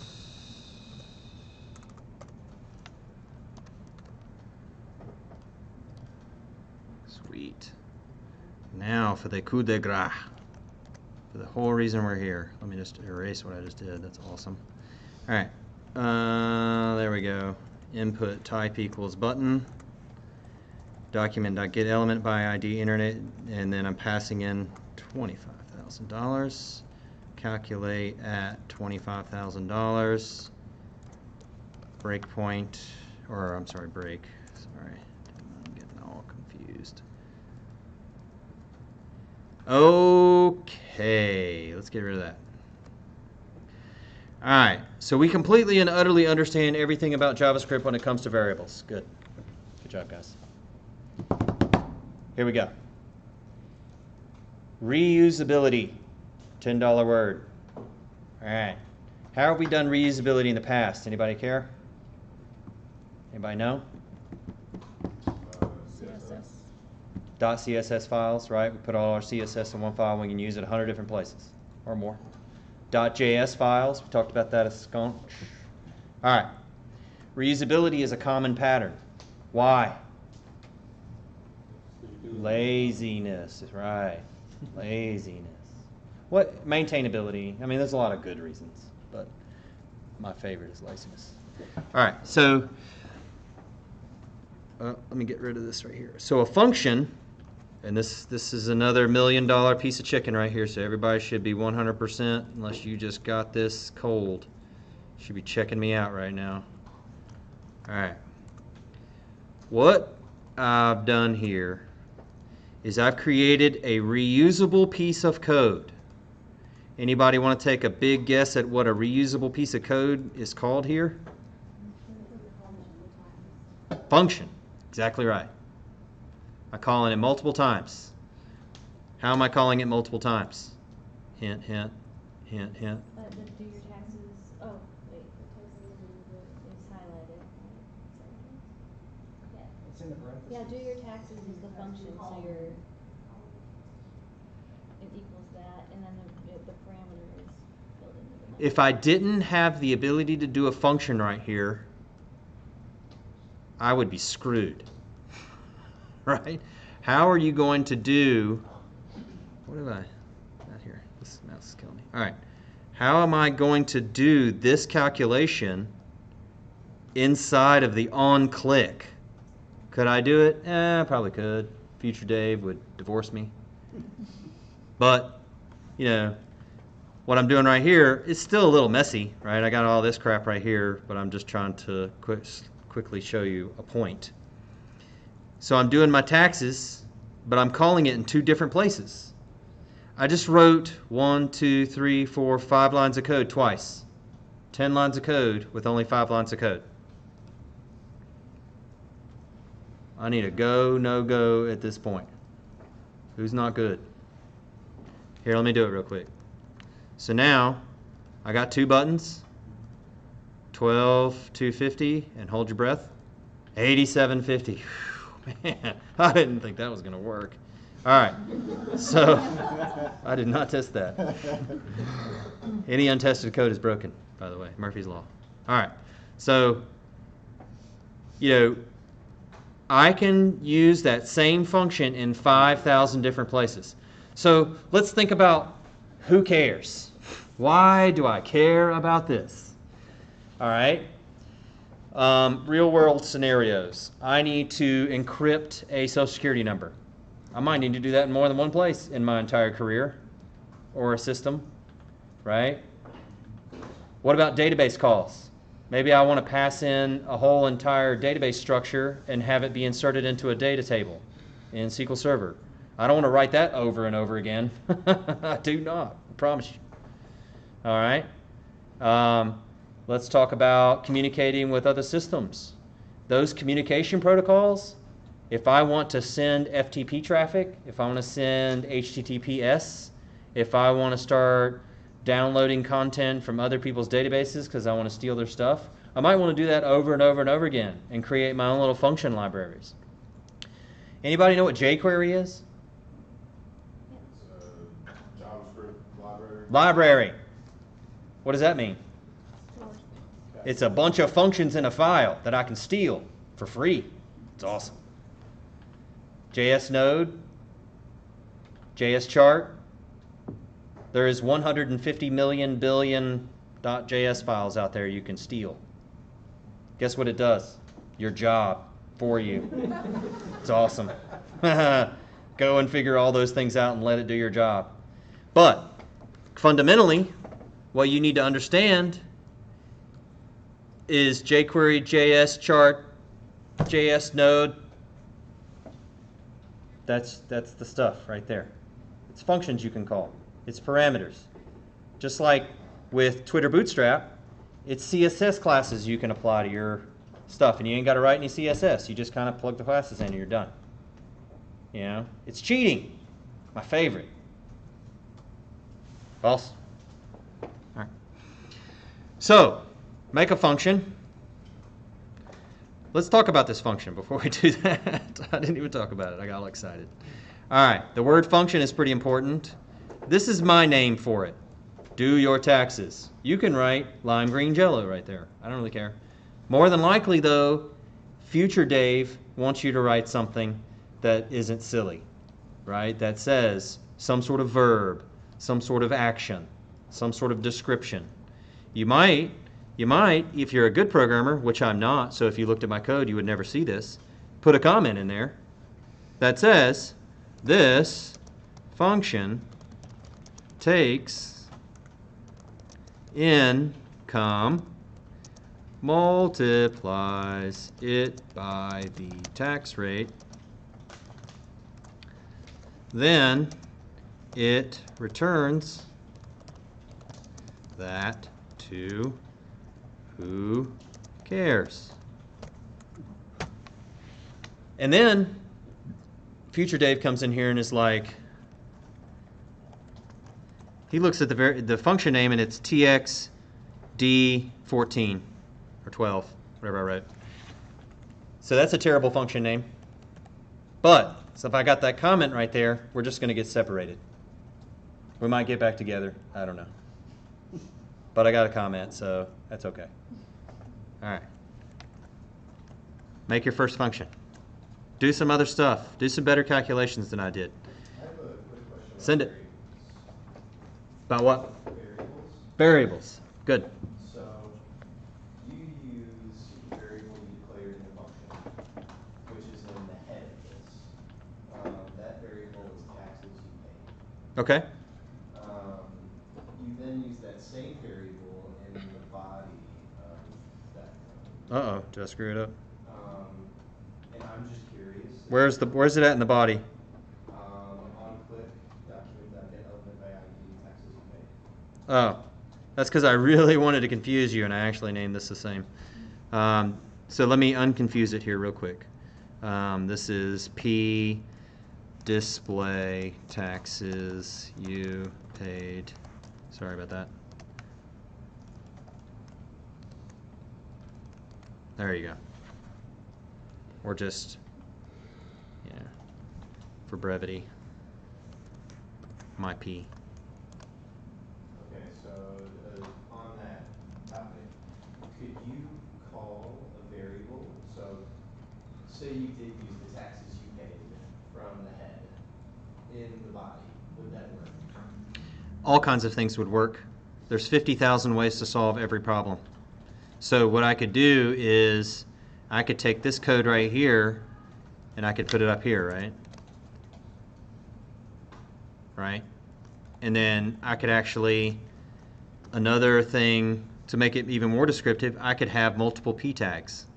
So I could have a P right here.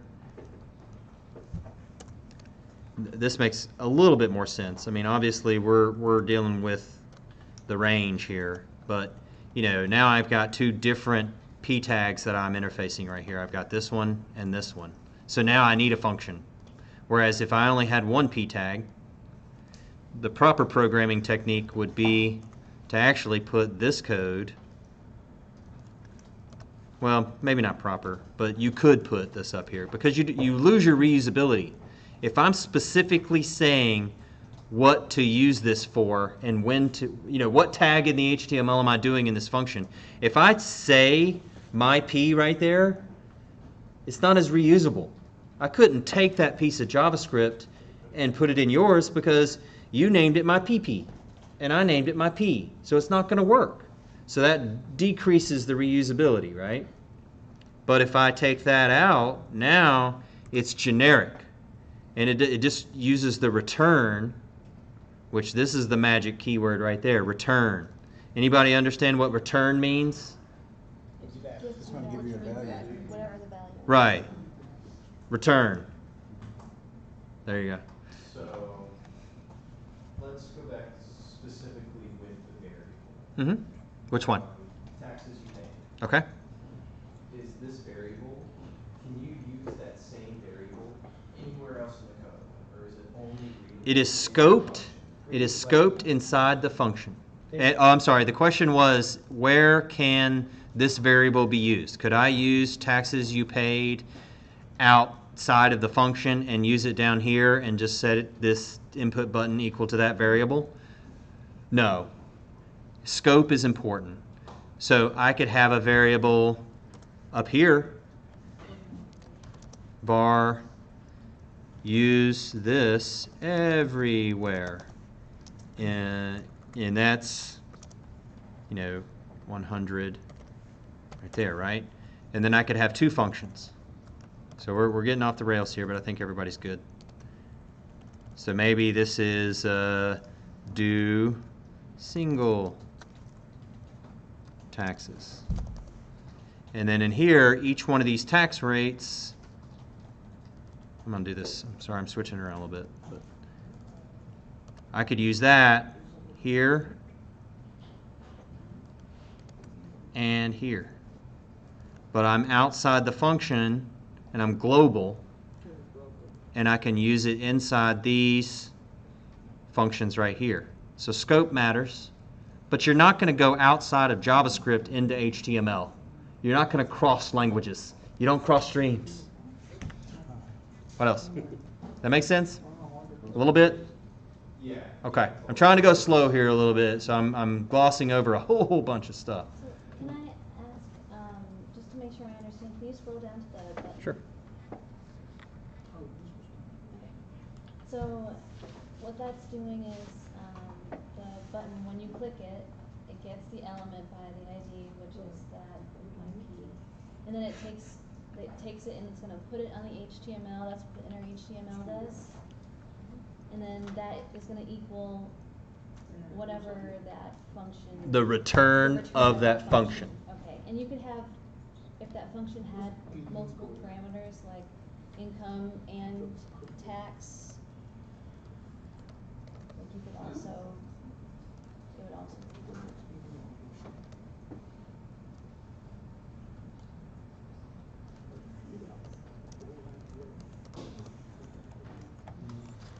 What if you use the name of a function that's been initialized, I mean of a variable that's been initialized globally into the function, would it take from the global one? Or would it be like, is it like reinitialization? What you want to do is never do that. You never want to declare it at multiple levels because JavaScript's probably going to forgive you and do weird things, but it gets weird. So what you want to do is come up with your own, and they're going to get into naming conventions and stuff like that. So for like global variables, what you could do is like, you could say G, str, and then you can go all caps, tax rate. And if you come up with and there's naming conventions, and they're going to give you stuff of naming conventions that you need to use in code when you get to that point. And if you can get a naming convention stuck in your brain, like camel case is very popular. If you can get that stuck in your brain, you will avoid this kind of thing. So what I would do, let's just say I needed a local one. I could come right down in here, take the global off. And then maybe make this, I don't think it's case sensitive, but you could do that. That way, if you see this variable in a function, your brain goes, oh, I remember that's the global, and oh, I remember that's the local. Okay. Does that make sense? Okay. But is it like cascading? Like if I did columns, if they did have the same name, would it take the local one? I don't know. Probably the local one. It's something we'd have to You got test. it right to begin with. Yeah. If you do that, you've written bad code. Yeah, that's the answer. Nobody's going to do that. You should never do that. Never, ever do that. And I have never done that in 20 years and millions of lines of code. Never done that. I've done that. I've done that. The answer is last time it was declared. Yeah, the last time it's going to override more It's than not once. sequential. But that's this language. So if you go ahead right now and stop writing bad code right now, when you get to languages that are strongly typed and are much more angrier at you if you do things wrong, then you will make the code less angry at you at that point too. So, we'll get into, I'm trying my best not to throw as many things at you as I possibly can, but there is all kinds of minutia here. There's naming conventions, global and localized, there's all kinds of stuff going on. But has everybody got a function yet? Is everybody good to go? Yep, I can. Let me get rid of some of this this dead code here real quick. Just to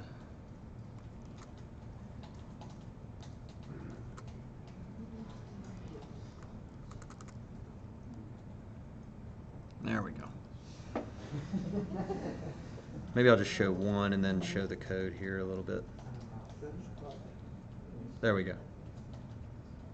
Wait, I'm sorry. Sorry, one more thing. Actually, I broke it, so sorry. Going through here, I've broken this code. And it's going to confuse everybody just like writing bad code I did 2 seconds ago. Is the stream still choppy up there? No.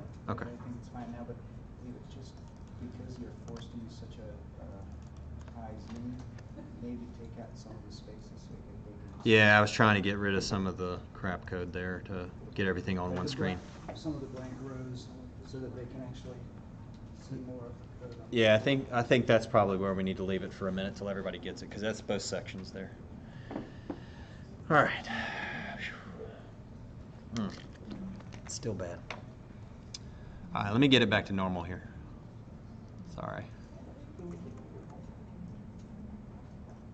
I guess I could leave that in there.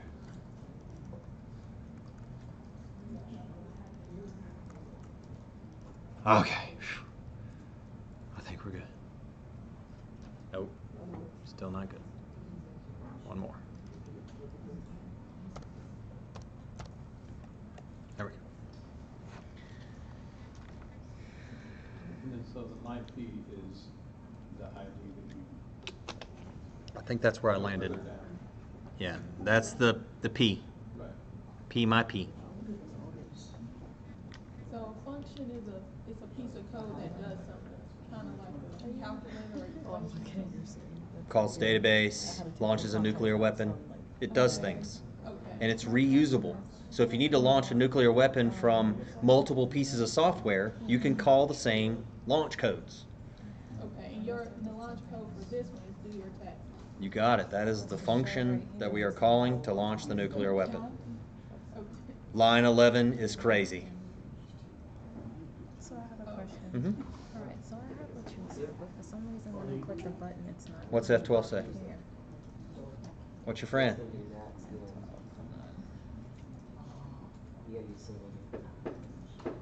Got a big red X up there in the top right hand corner.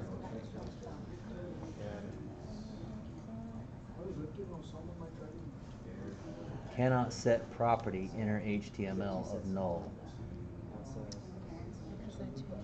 Did you change the names? Is it my P?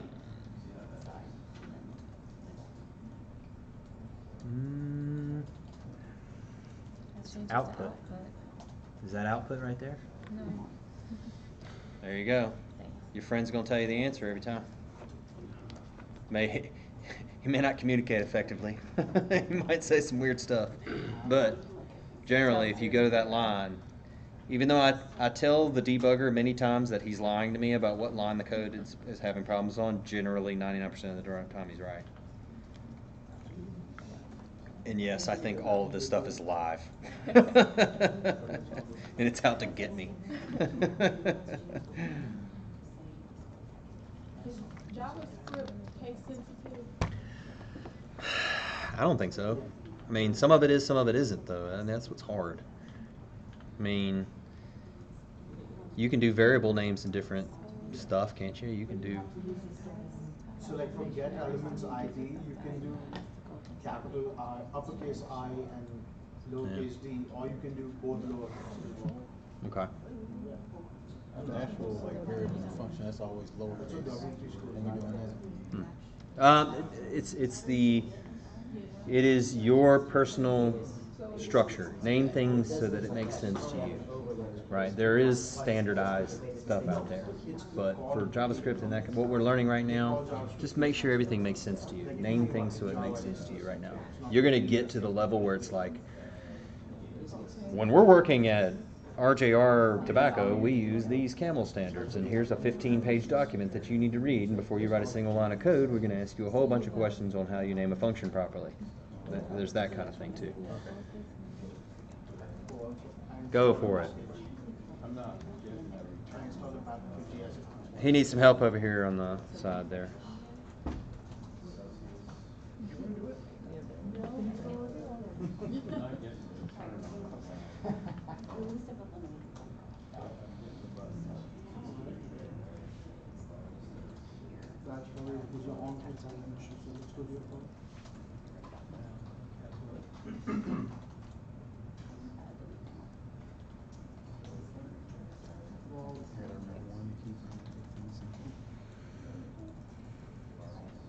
Is there anything past line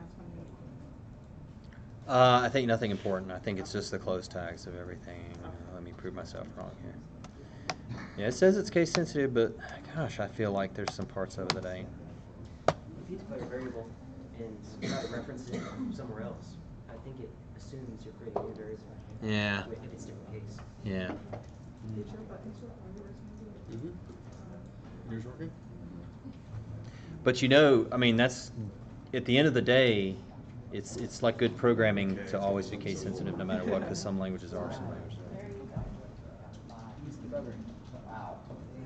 That should work.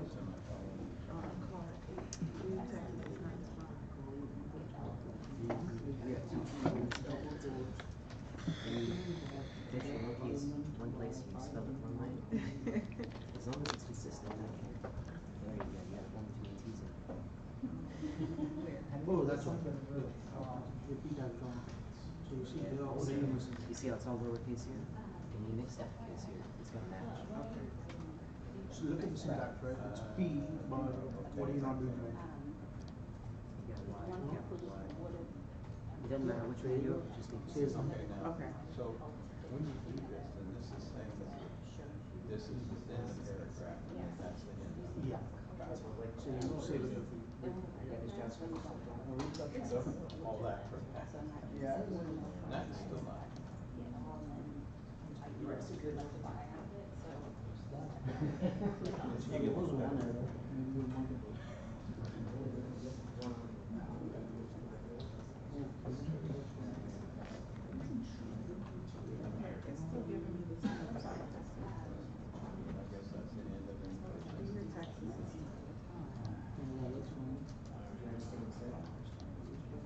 You have a capital Y in the first one.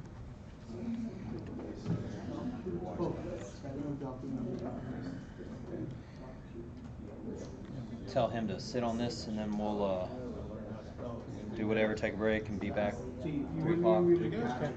Date, uh-oh. Alright, my P2 is not defined. Alright, Just like- let's go back. Just that simple. So Yeah, just spelling. You have a problem with the second right here.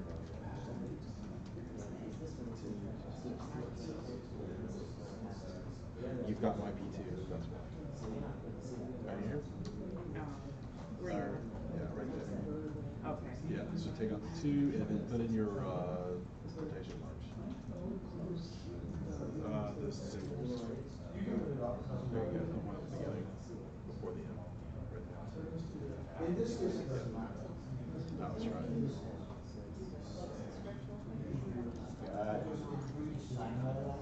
Got refreshed. There you go. Bang. Boom. Boom goes the dynamite.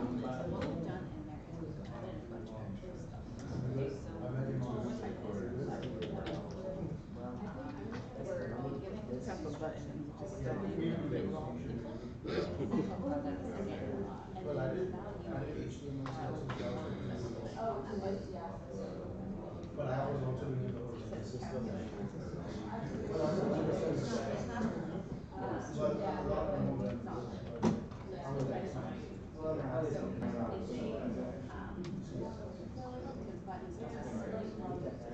But I also have to see this story when I go to the.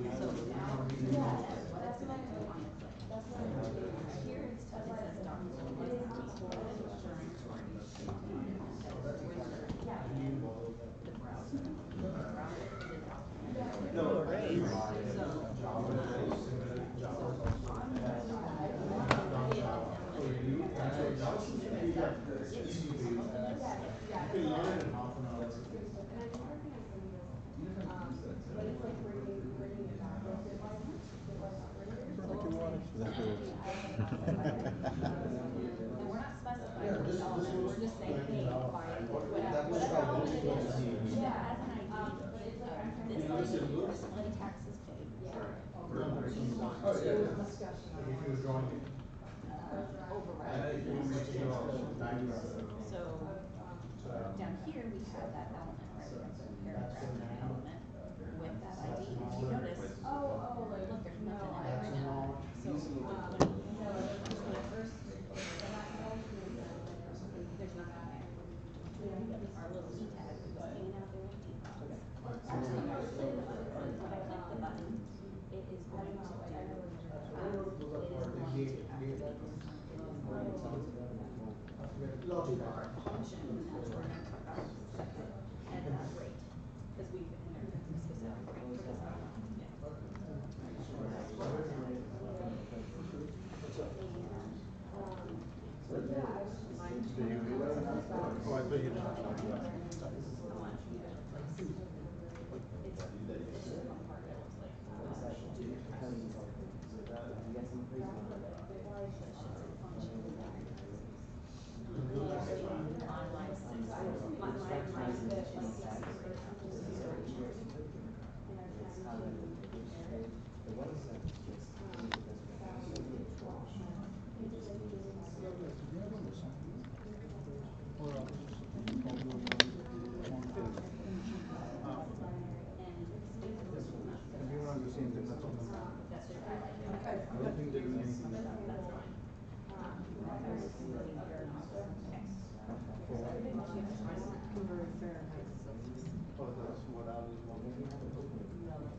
What else what do we else do that they can, I like that one. What else? They're converting flat. Otherwise, most of them have the same screen as you do. Okay. Let's make more functions, guys. There's more than just doing your taxes, right? No. There's death. Can you make a function to kill everybody? If you want a Dyson or don't pay your taxes. The guys back there are converting from Fahrenheit to Celsius and Celsius to Fahrenheit. You can do that. That's probably a pretty simple equation, right? So we'll add 250 or something like that. Let me see. Convert from Celsius, centimeters to inches, Celsius to Kelvin.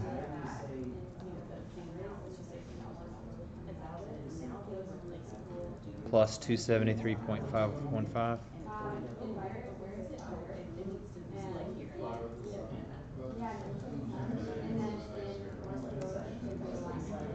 Convert inches to millimeters.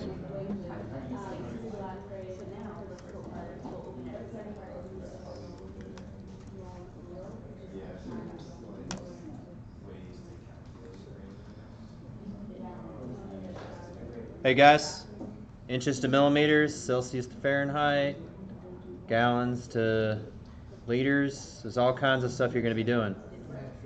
Metrics. You know, let's write some more functions. If you got it down, let's get it.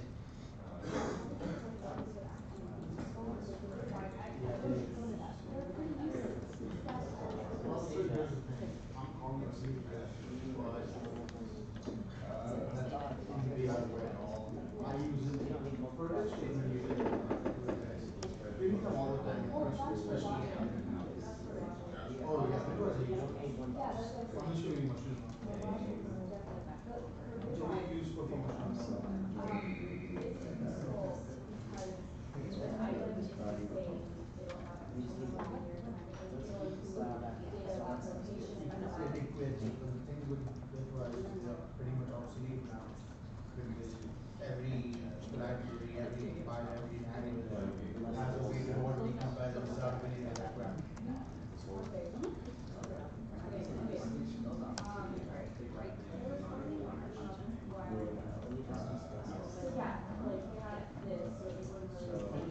Well, so this is the which means that only works fine. That will only work in JavaScript. No, it depends which language you talk about.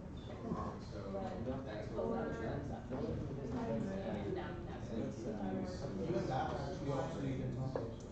Now do your effect 12, see what's going on.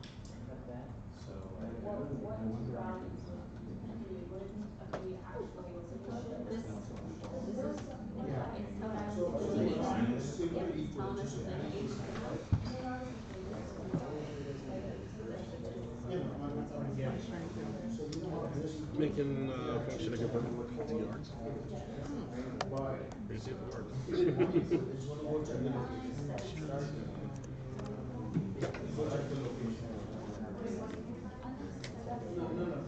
If it's in this case, yeah, but another one. It depends on you.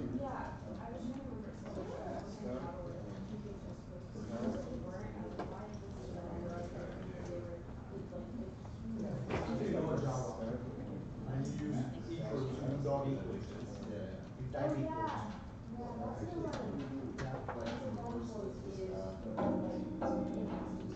Yeah, but if you equal equal, right? You use equal equal, then go to the location. So it really first need to find out what it was. So I do the F Very good. Yeah, and so, it was a big deal, just the location of the file. No, the that's what it is, because binary is the location. So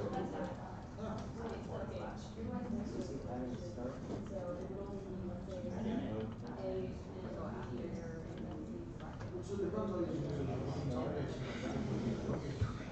In some cases, it would be the binary value of what you're using. So where's this? So it depends on the context. Right there. I'm not gonna copy you. Well, it depends on the context. Did you just say you weren't going to steal code? She did. Oh.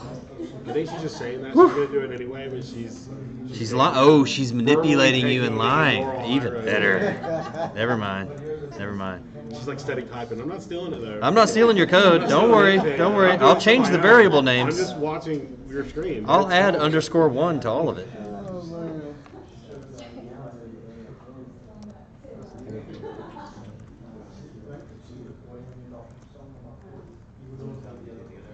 They said I'm really loud. Like whatever setup they have up there, like I boom out over their stuff, like so you can tell. It's hilarious. It's very easy to tell when other people actually do it.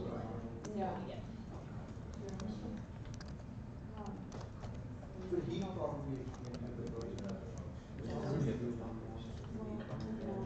I could be completely wrong actually. Bitwise. So if you write this down there, does it convert it, like, all of the information, like, where it is stored? Or is it just It's useless. No one uses it. knows about how they work. Okay, you work Exactly, I've been telling you. So when That's we're like, writing do you know about binary? Yeah. She knows Java. So bitwise operations are used to move the ones and zeros left and right. That's what the But also determine. How do we identify the bitwise operators. Or like. Bitwise operators use to remove the ones and zeros. Now I remember what it is. Yeah, machine learning. Yeah, now I remember. I use this for logically and stuff. Yeah. I don't know anybody that's. I learned it. Didn't do well in the class, I learned it. So yeah. Now I know what it means.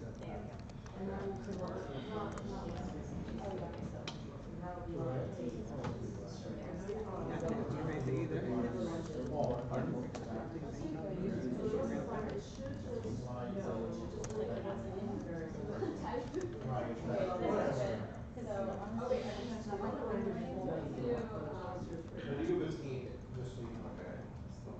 Yeah.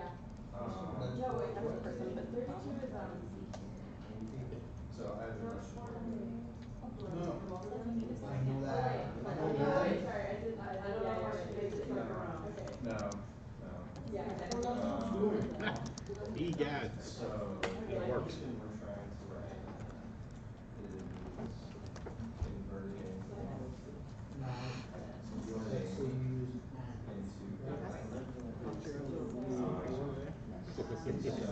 She got it to work. So. letter so there. Oh, and then after it's placed in that. Exactly what it was. There's gotta be a better way to do this than writing.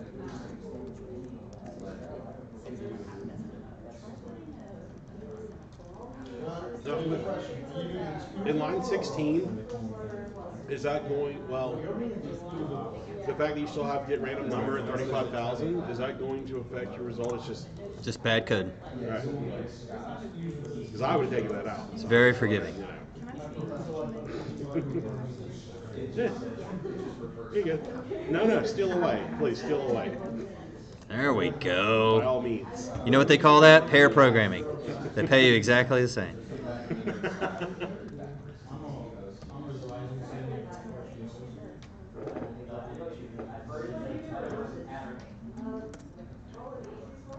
got this, right? I think we do actually. So that's what I'm doing. I'm just trying to get into assembly language, machine learning, it's useless. Then you just No, it's facing is only for Wired. to read it. Training logic board circuits. Do you find the link? But you will be using math. Should be divided by 3. Oh, binary is fun. Okay, I'll give you a task. Take this and convert it into There we go. Better. Suppose that length variable you saved probably is some order of Got it working.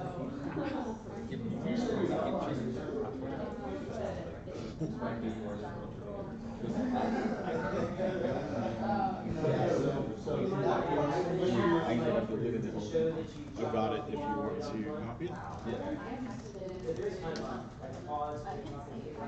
Well, that's basically it, but I just did, I changed it to BTR yards.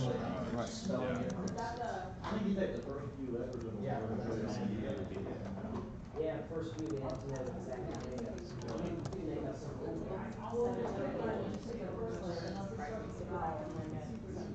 Now you're talking function itself.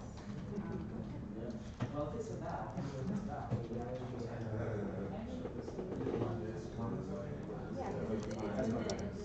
Good.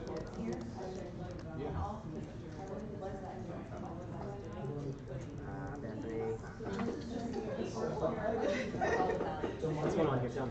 Well, it's hard for me to make up a function. I don't know how to make one up. What do you want the function to do? I'm thinking a function has to do a calculation.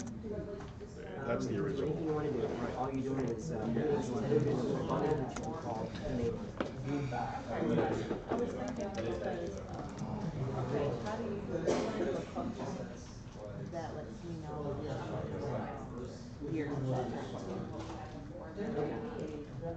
There is a date that type of JavaScript, and all you need to do is you have to variable that says what's your birthday? And so you probably have to ask for some birthday. So we use text markers usually. Okay, so the function would be your birthday. That would be a parameter. Yeah. Actually, what's the answer that the function is given? It's the number of years. What is it giving you? Yes or no? Yes or no? What's the question? Are you over 21? Okay. Are you just name the function? Are you over 21?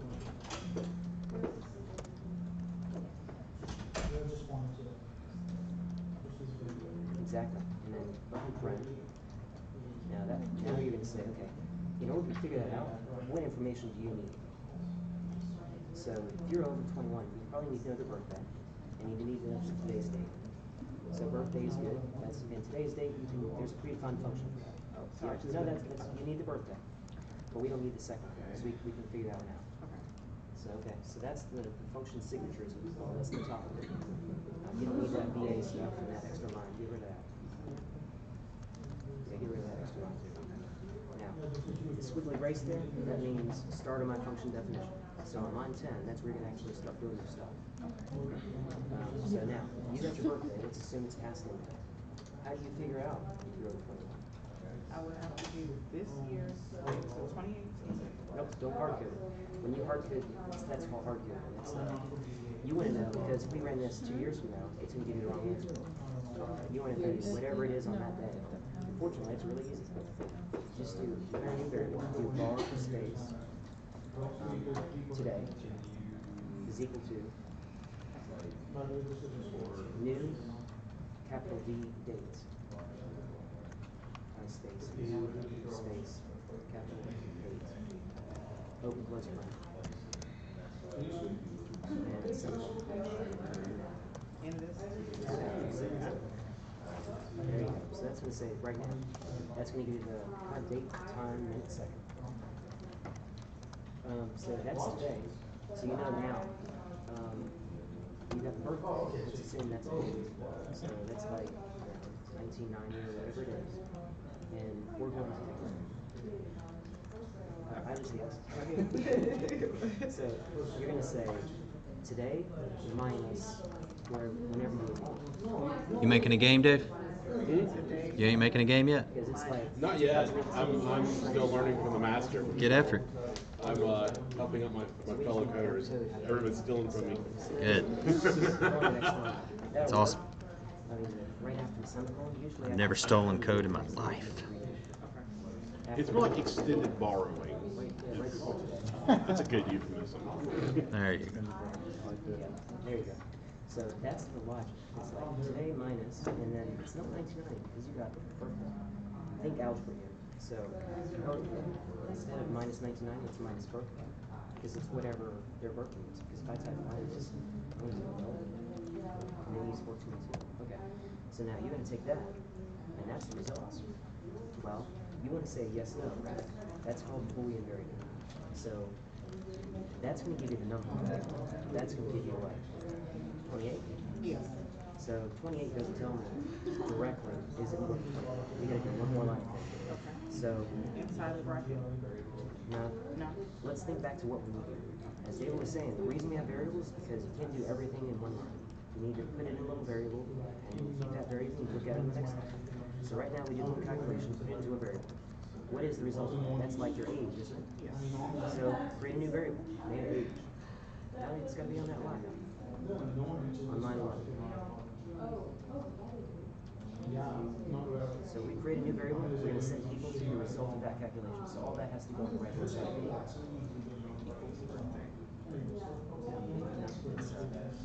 All the stuff you have on line 11 needs to go after that equal.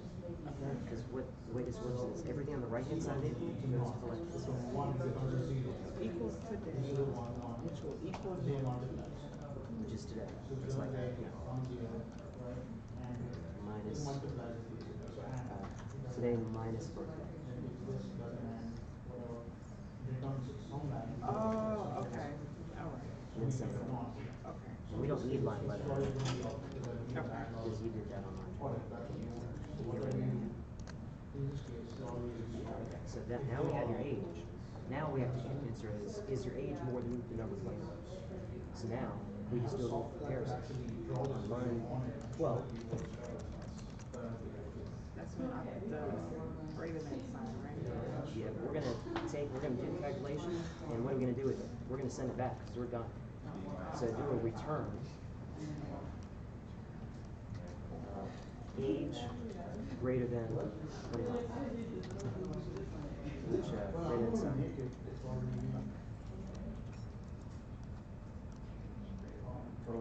Semicolon. Semicolon is like a period. It's done. Yeah. Okay. So you don't need these extra spaces. Okay. So that, if we were to pass in a number, you have to save this. That's bad. Save it as a positive. So you got the JPEG of all the different sides of the dice. When I stole the JPEG. And when you borrowed the JPEG, did you use the lasso tool to just cut out each So what I did, separate JPEG file? I went to Google, and I said dice images. I went to images. I found that one right there that I like. I could have done that one right there. And then I saved it. Save image as. Right. I put it in my local, called it dice main, something like that. And then I went into here. This is the same folder I just saved it in. Right click, edit, and I like Microsoft Paint as much as I like Notepad. Okay. And then what I did was I just had the select tool. I selected it. I hit crop, and then Alt F-A, save as, and I typed 1, and hit save. And then I did Control Z, which undid the crop. I selected the next one, did crop again, Alt F-A, 2, Control Z. You could do that with Magic the Gathering cards. You could do that with playing cards. You could do that with all kinds of stuff, right? You could steal a whole entire game. Chessboard. Okay. Yeah. And with divs, you could have a chess item in a div and move the div around on another image and you could have overlapping images and move the image around on top of other images. We'll see. See how she goes, boys. So you got a button here, and that's going to be, when you click the button, it's going to give you right. Are you okay? But you need somewhere where them to enter their birthday. So right after body, put another input in there. What you want to see? Type a single text. I need to copy all that. Nah, no you don't. Yeah, I do. Let's talk about it. That's not moving. All right. Space. Type a single text. I've got my next cool guy thing done. But can you double quotes? Instead of time text. Put your super calculators away. 30 seconds. Make some notes. Do some stuff.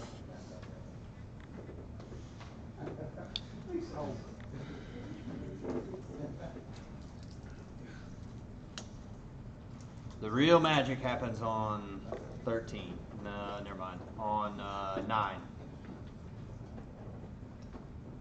And I have no idea how that works. Are you not giving it a limit though? Hmm? Are you not giving it a limit? That's what I stole from Google.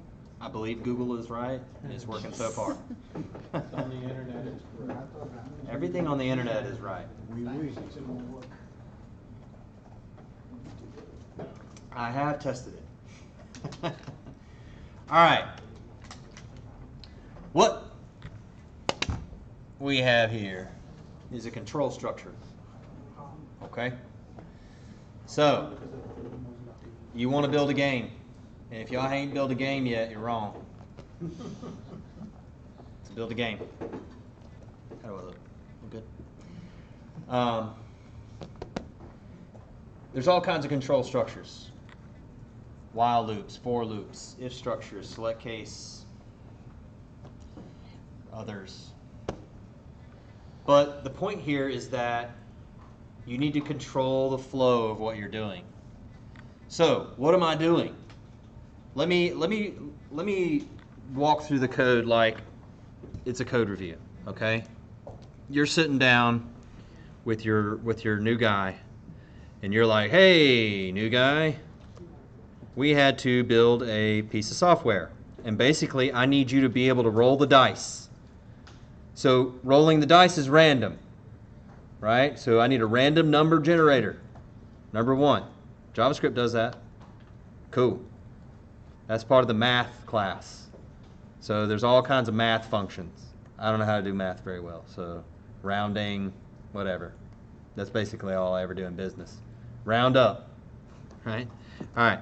So first thing I did was I went to Google, and I found a dice image. And we're going to do a little cooking show here, so I'm going to wave my hands. But I found a dice image. I got my dice image, and I edited it right here. And then I went in and I selected each image, crop, Alt F A, 1, save, Control Z. Now you could do this the hard way if you want to, and you guys are, and that's okay. But here's my second one, crop, Alt F A, 2, 3, 4, 5, 6. Chess pieces, playing cards, Magic the Gathering, checkers. Writing a game is just a bunch of images and moving it around, right? It's obviously super more complicated than that. But, dumb guy version, 8th grade version here, I just got my images, right? So I went ahead and just downloaded those. I cut them up, and now I got my images. All right, then I went to Google, because I don't remember any of this stuff.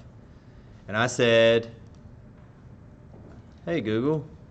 It'll listen to me here pretty soon, I'm sure. I guess allow.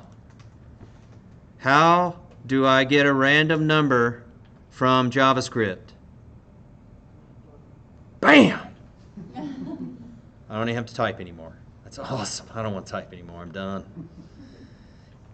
Math random. Sweet. So I made a random function, but it gave me all kinds of numbers. It was crazy. What kind of numbers do I need in this scenario? 26. Why? So how many dice does I got? It's the size on your die. Die space. Okay. But you also need integers, because there are a lot of numbers between 1 and 6. There's a lot of numbers. All right. But luckily, for my unsmart person self, basically, that's it. Now, how did I figure that out? Oh, it's because I'm really good at this stuff. No, I went and said, Google, JavaScript, get number between 1, 6, random. I can't type either. And you don't have to type. It'll figure it out.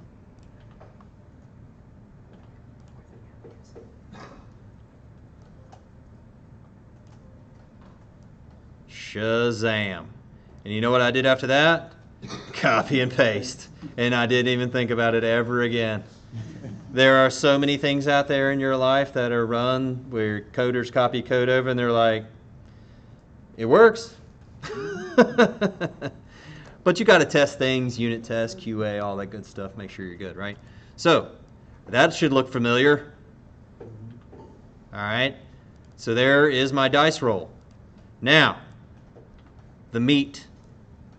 If the dice roll is equal to 1, then do that. If the dice roll is equal to 2, then do that. La-dee-da-dee-da. It ain't rocket surgery. All right? I could make this thing super complicated, but we ain't. But think about what you got to do. Random numbers, you know, that's how many cards you get. Maybe you get 5 random numbers and you get 5 different cards from the deck. Buddy, you got a hold'em game. There's the beginnings of that, right? Why don't y'all get me some cards? Let's do it. It ain't too much different than what I did for the dice here. See if you can find a bunch of cards. See if you can get a control structure together and just get the cards to show up. All I have right down here is the same thing we've done over and over again. Get element by ID, image dice, set the source equal to the image. Done. Got a button right here where I call the function. And actually, I don't even need any of that right there. That's leftover dead code. Well, I am setting this, but I'm going to simplify the code a little bit more here, because I don't need to actually show any of this. Let me make sure it still works here. That's the end product right there. We got us a dice game. Anybody want to play craps? I can roll the dice randomly with a button. How's that for coding? Can't do that in HTML. Right? I win. JavaScript. Awesome. All right, that could shoot up 5 cards right there. How would you do that? 5 image tags, all named card 1 through card 5. You get 5 random numbers, then you pick the 5 cards from the random numbers, and you show those 5 images on there. Man, you got a hold'em hand right in front of you. Of course, hold'em hands are 2 cards, but I do know what I'm talking about. Just a touch. 5 card stud. Let's say that. It's just more of a mouthful. Let's give it a shot, guys. Dig in. Stop everything you're doing and make me a game. And I'm going to sell that. Make $50. All right. There's a lot of code here. So what you probably need to do is get this down real quick and understand this. All I'm doing is a button calling onClick, and that's the value of the button. And then I have an image tag right here with a dice. And I expect one person in here to come back and have some crazy stuff. It's going to be awesome. And there's your very simple control structure right there.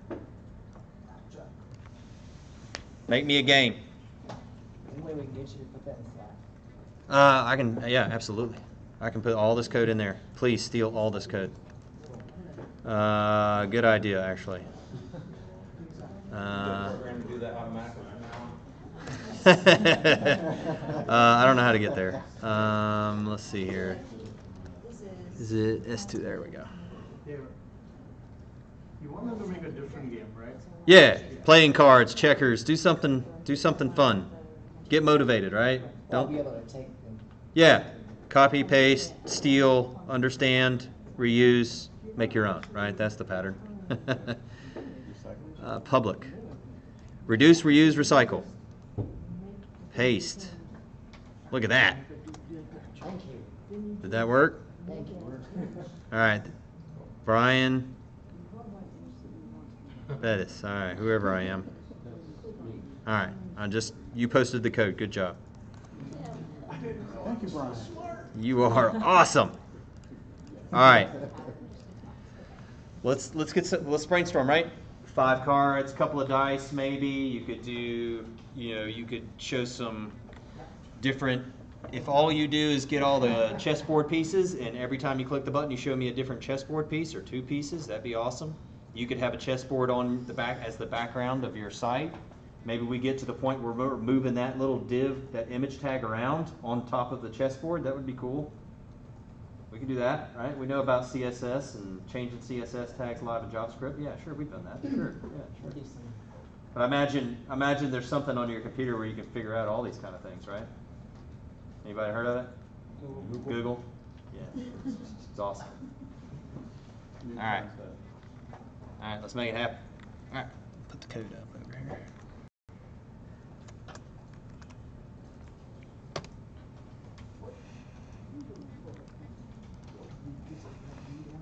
Hey, look at that good looking guy that posted.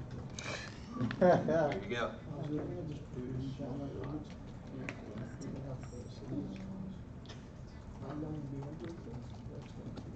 Yeah, so I copied your exact code. And I guess the reason why it's not working is because I didn't do. Yeah, if you ain't got the pictures, it ain't gonna work, right? Yeah, you gotta go out and get different pictures and then There you go. associate them to change the image dies.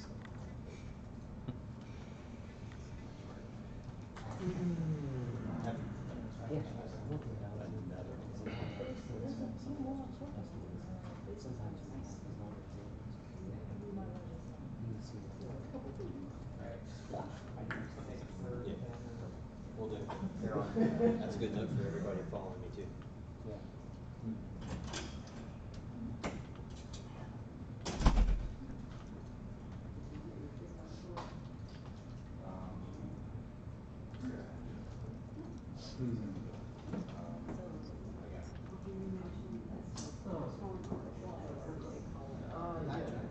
Probably 2 again. Oh, I got the last one.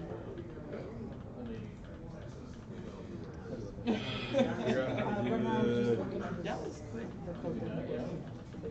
how to do the other one.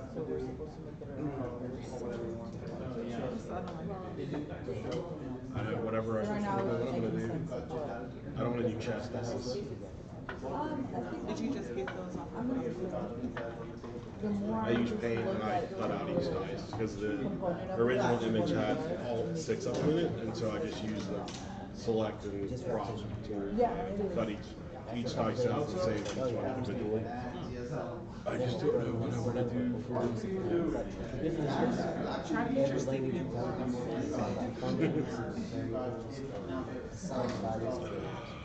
So he did this, that's why I say people always understand this. It's really different.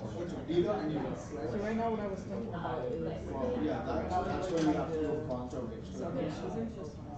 But you can get there. this one. What I'm going to do is depending on what you think here, then it will link to Yeah, I guess you could. but I wasn't sure if I wanted to put Playing this cards, you have to do 52 different images there. If you did choose that, which video would you show? Yeah. What's the I would take the time to do that if I was getting paid. What game you guys make? I'm trying to figure that out. I was thinking about doing a poker game, but image source 52 different cards. Maybe Well, we'll find there is a way to some increment it. option like this, it's not a big deal. Okay, so it's 1-to-1. Yeah. Okay, so if we choose that, so this needs to really correspond to a video, so when you click there, it shows it. Yeah. That's good. So that's why I was like. What's it called? I was trying to figure out how to do it, but now that You can look it up it's- if you understand it. You can use it. It's really simple. It's not there. No. Two different words. He says a far loop? Not for. Oh, for loop. No. For as in the letter. So I'm wondering. No, Oh. Loop. Yeah, but do JS, otherwise they'll show you a bunch of other ones. Okay. I uploaded those dice images, so if you want to get my code working first, you can do that without having to go through all that. What they would do is. Oh no, I wanna follow my face. There you go. What Sir, if someone makes a poker game with the for? be awesome.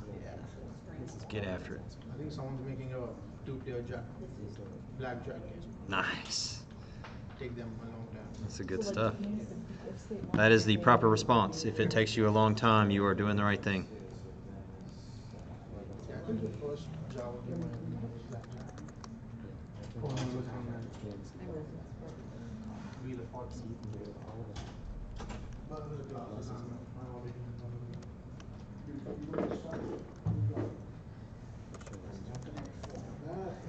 So are we saving the picture as an HTML?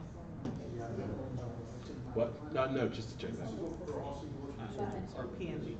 Or PNG, but PNGs are larger, so it just takes more space. Takes a lot, takes a couple extra seconds to show up on the browser.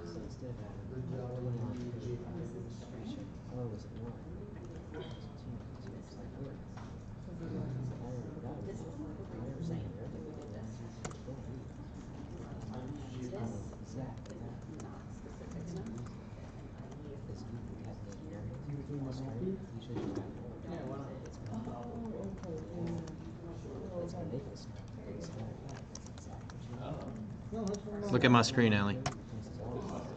Yeah, but if, for example, if you didn't name the images by numbers, then it wouldn't work. Okay. Yeah, that's easier that way. This is what also you can do. Instead of using for loop, you can do that. Yours is that easy, because you don't have. So like, let's say you get the number 51.jpg. Everybody want to take a tactical pause and hate me real quick? Yes. That's the same thing.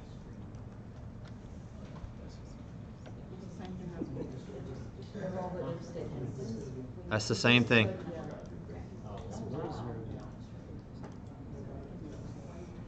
Because you just made it into a document? The juice is right there. That's the juice. That's why they pay you extra money. So what you did, you took that code, made it into a document, And if you get 5, we'll do 5. and We don't need to spend time. just to sum the code up, when you Because go to run that, everything is gonna display as it was, as it did on the previous page. What I have highlighted right there is really the only change I made. What you have highlighted was everything you just recently put in. No, what I have highlighted on the screen right there is the only thing I changed. So that way, we check it. Yes. Everything else is still there. No. I'm saying from a programmer's perspective, I had a bunch of if statements for a control structure. Let me switch back over. This is before, and then I had hard-coded 1, 2, 3, 4, 5, 6, right? The only thing I changed is that. Now I'm using the variable, I'm concatenating it to a string, and I'm setting the source to whatever it was. So if it rolls a 1, that's going to be 1. If it rolls a 2, that's going to be 2. And look what it's doing. It's concatenating it to that word right there. So now it's 1.jpg, 2.jpg, 3.jpg. I don't have to do an if statement anymore because whatever it rolls, it's going to set the source. That's the difference between knowledge and wisdom. It's experience. It's the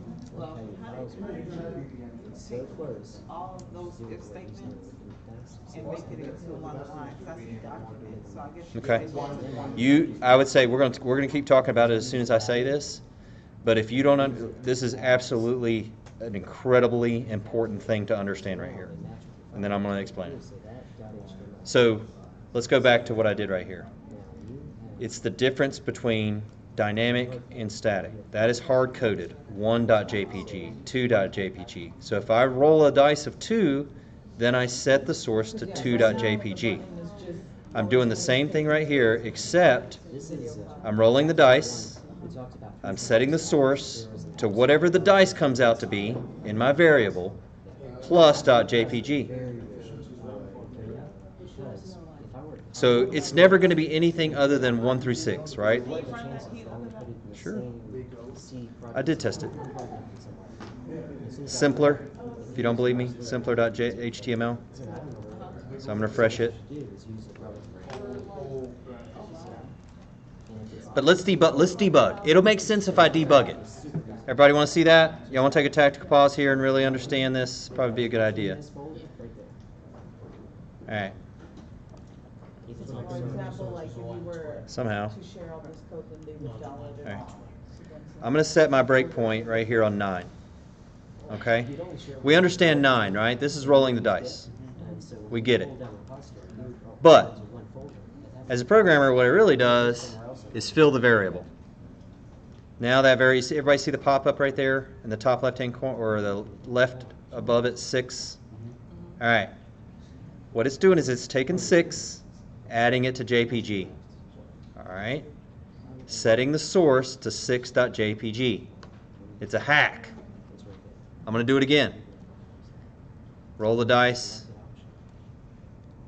Got another random number. This time it's 4, luckily, so I can actually speak intelligently here. But 4. Then it's going to concatenate 4 to JPG. Set the source. It's choosing for JPG that the picture that you named for. Yeah.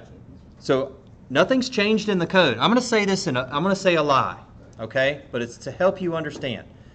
The only thing I changed in the code is this right here. Now that's a lie because I took out all the if statements. But in a way, I'm right because the only thing I'm doing is no longer hard coding 1.jpg, 2.jpg, 3. I'm not hard coding that anymore.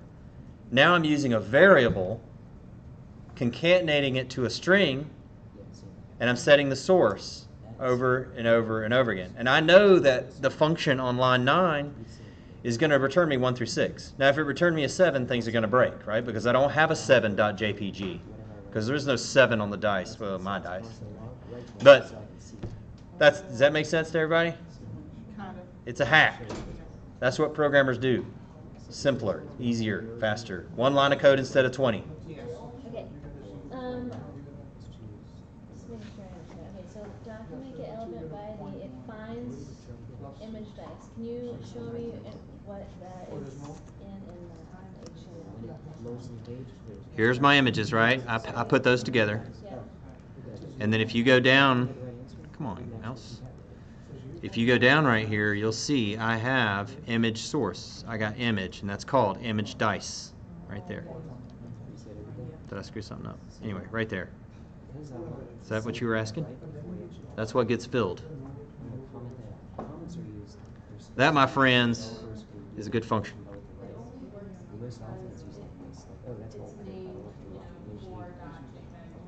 Yeah.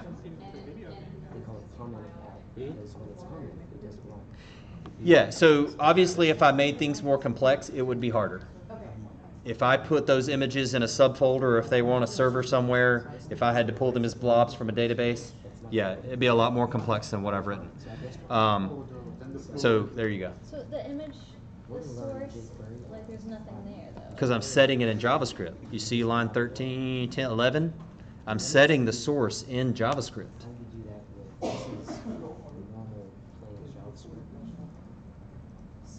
SRC. Yeah, SRC, right there. That's the magic. SRC. SRC. Those are the same things. SRC is the same thing as SRC. What we're doing is crossing streams. Just what I told you not to do. Of course. Across the streams, right?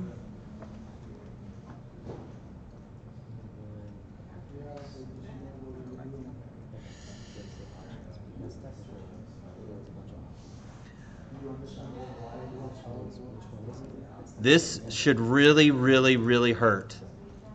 And it's okay. Okay, so can we go back to the beginning before that? When you did the, in the parentheses. I'm sorry, can I, let me, 1 second. You see where he did the little ING dice, is that what he did? So if I was to do it on my stuff, and I have the file pre-saved.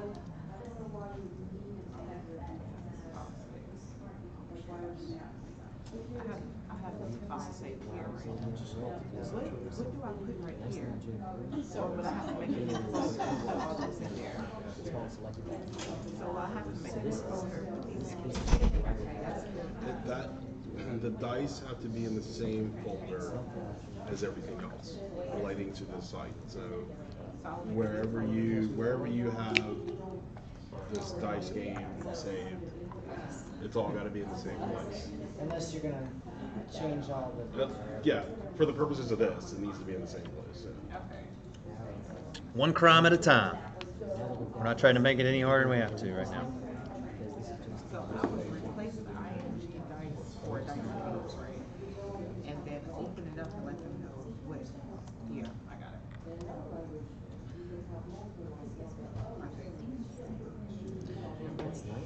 I mean, if you can set the image ID to whatever you want, it's got to be consistent. Right, so if you go down to the image source down at the bottom, you once you identify the ID, you've got to make sure that it's the same all the way throughout. So you don't want like image dice, and then next thing you know, you're putting in like 6-sided die all the way through there because it's not going to match. It's not going to work.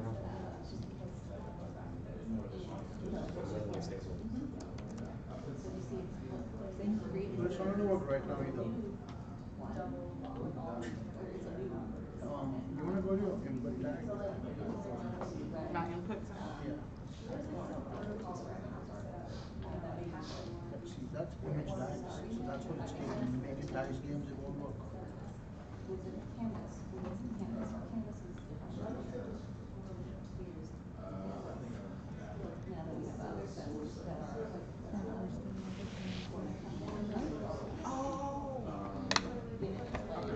Topeka.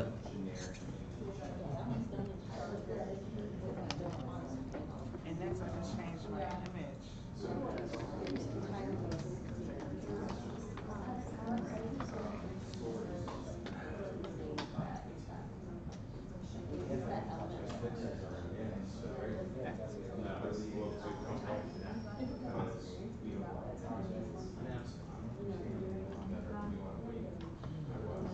What you got? It's all functions and various functions. I have that back. Well, I was working on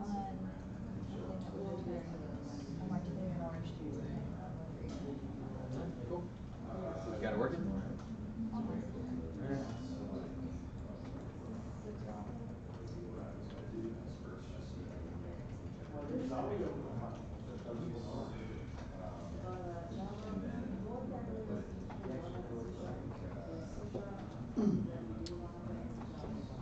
Okay, so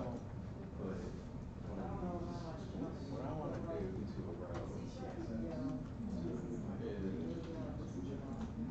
all doing the same thing.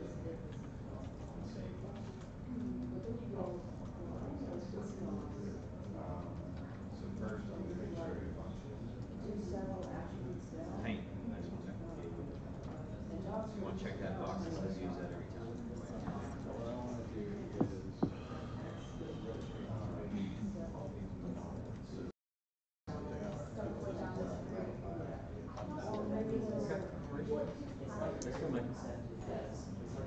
so these are my images.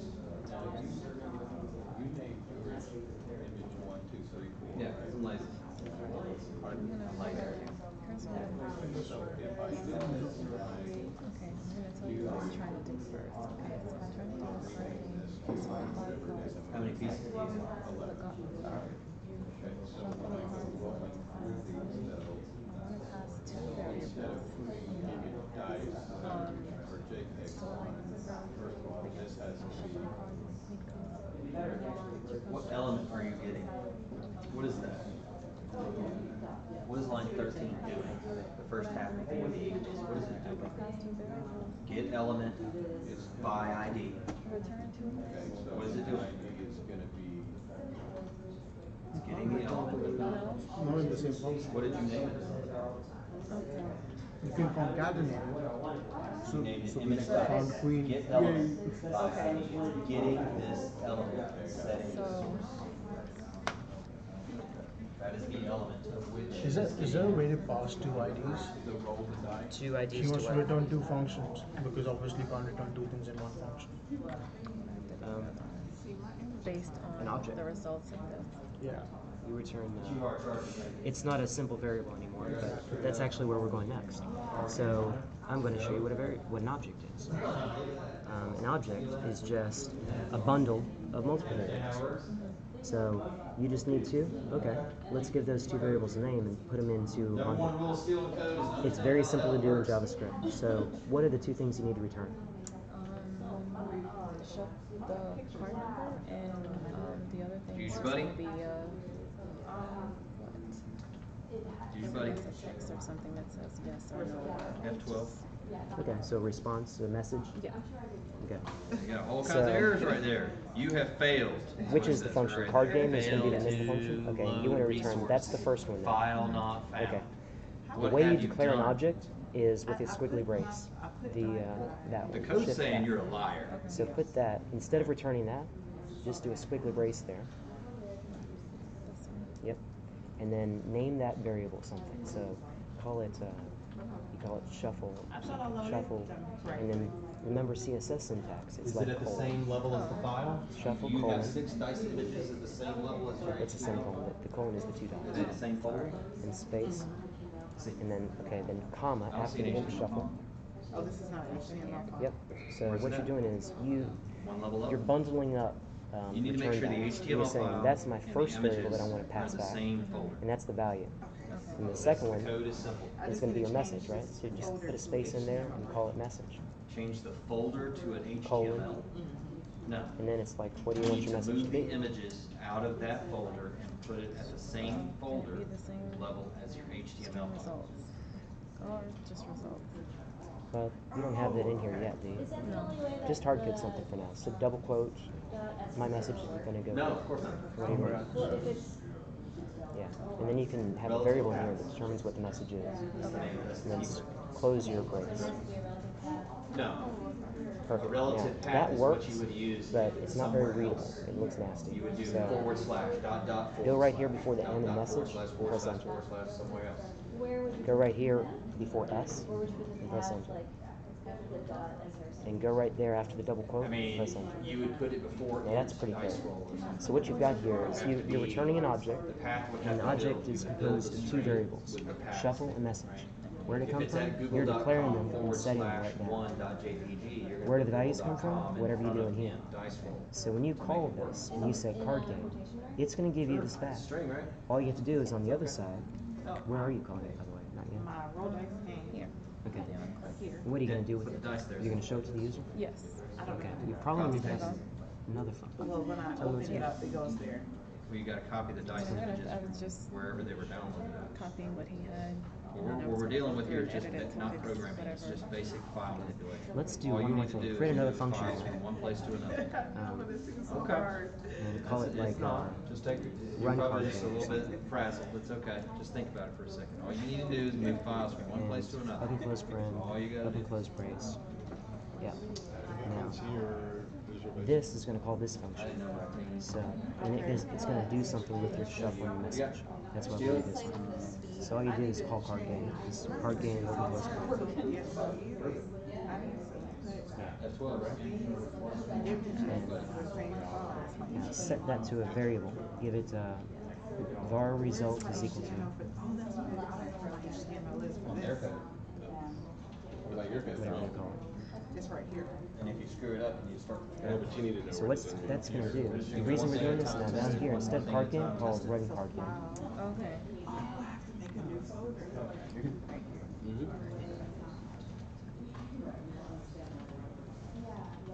Perfect. I like that you're paying attention to the case. So, result. Now, result is an object variable. So it's going to have shuffle and message. How do you talk about the actual things you want? Shuffle message in the bundle. Go in the next line. And do, just for now, we'll do an alert. I'm going to show you how to talk about the result. Result dot message. And semicolon. And so that's how you call it. It's going to do whatever you're going to do in here. It's going to, the end result is going to be two things, or really whatever you want. You could have more. And it's going to give you the shuffle and message. So how do you talk about these things? Just a dot. So shuffle is right there too, whenever you want to use it. Thank you. There goes the pictures, and then there goes the. Yeah, I didn't know if you wanted to go that. I would have it in the same folder. Gotta go there eventually. So just put that. Yeah. Like that? Oh, wow. Later you might want to separate it out, but right now. I heard you said earlier that that's what was that teach. Sorry, that was it. So. Yeah, back Do I need to change the images? There. I was 2 years into coding. That ain't always 2 to 3 years more experience working on it. Is it any introduction to tutor for instructor? 4 hours, 2 nights a week. How does Really new. the math up for, so it. How does it work? So Okay, Google. Oh, this is how you code. I've looked it up before, but It creates a random number. It's a function that returns a random number. Well, in this case, it's 1 through 6. Right there. It's how it's working. It will do 1 through 6. oh, the asterisk is. No, the asterisk is it's doing something else. The floor is doing something here. I didn't really piece it apart because you know what? It don't matter. If you really want to sit down and go into the engineering specs of how JavaScript works, be my guest. What is I the don't plus know. one for? Be my guest. No, I don't want to be. Well, one thing you can do, yeah, one thing you can do is make it +5 and see what happens. Right, and that'll tell you what happens. Sometimes there's black boxes and you don't know how those black boxes work. Trust me, there's a lot of things that I don't understand how they work. But if you put, sometimes you can change the inputs and kind of figure it out. Math 4. Because what you're doing right now is you're referencing files from that same folder. If we wanted to reference different folders, it's going to require more. Just for the simplicity, it's just you're just referencing from the same source folder. Takes a number between. You try it? In your case, No, you know, no, since I- you're only trying to set congrats, you can change the message to. I figured that's pretty easy to find. Well, I wanted the example of Or whatever number it, you put it. so I just left it to be the same. Well, so you can't return there now. No. Let's say No. that, so what's the plus one? The plus one is because after Okay. you do math Hold on. You can do that here. you have a number So, between yeah. 0 and 5. Make There you go, this- she knows. Because What? it gave you a number between 0 and 1. Make this congrats or whatever you want, right? And then here, It never do gives this, you one. like call this function, Oh, it doesn't give you a number? but don't do the I alert thought, if it's that's not, what math dot floor is. if it's not a queen, It rounds it to the nearest. right? So put a function I there mean, it drops it down to the previous. and put the alert inside the function. If it's, you know, like 4.5 plus, it cuts off. Card results That would be crazy. the decimals. I don't think it'll actually give you one. You could Google it now, see if math.random JavaScript will ever give you the number one. I'm guessing it won't. Or if it did, it would be very, very In rare. parentheses. Someone else says that too. No. The result should be in parentheses.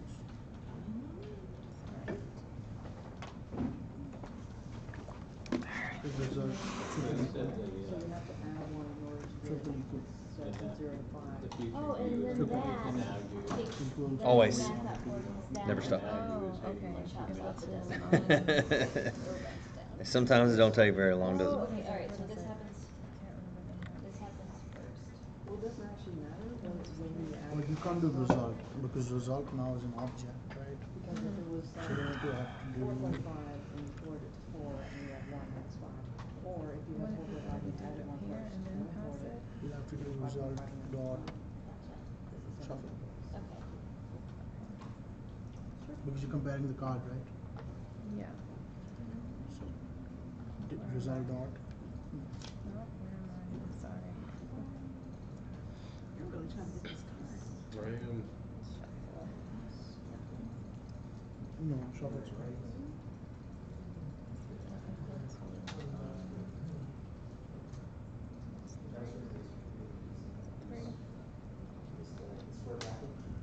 No, you need to tap the whole thing. Wait, what is inch? Oh, okay, no, yeah. Equal to 3 or whatever. Yeah. So, oh, okay. No, but see, shuffle is just a number. So you don't use double quotes. For an integer, why would you use double quotes? Oh, that's funny. I like it. Yeah. That's it. And take this and put it inside the squiggly.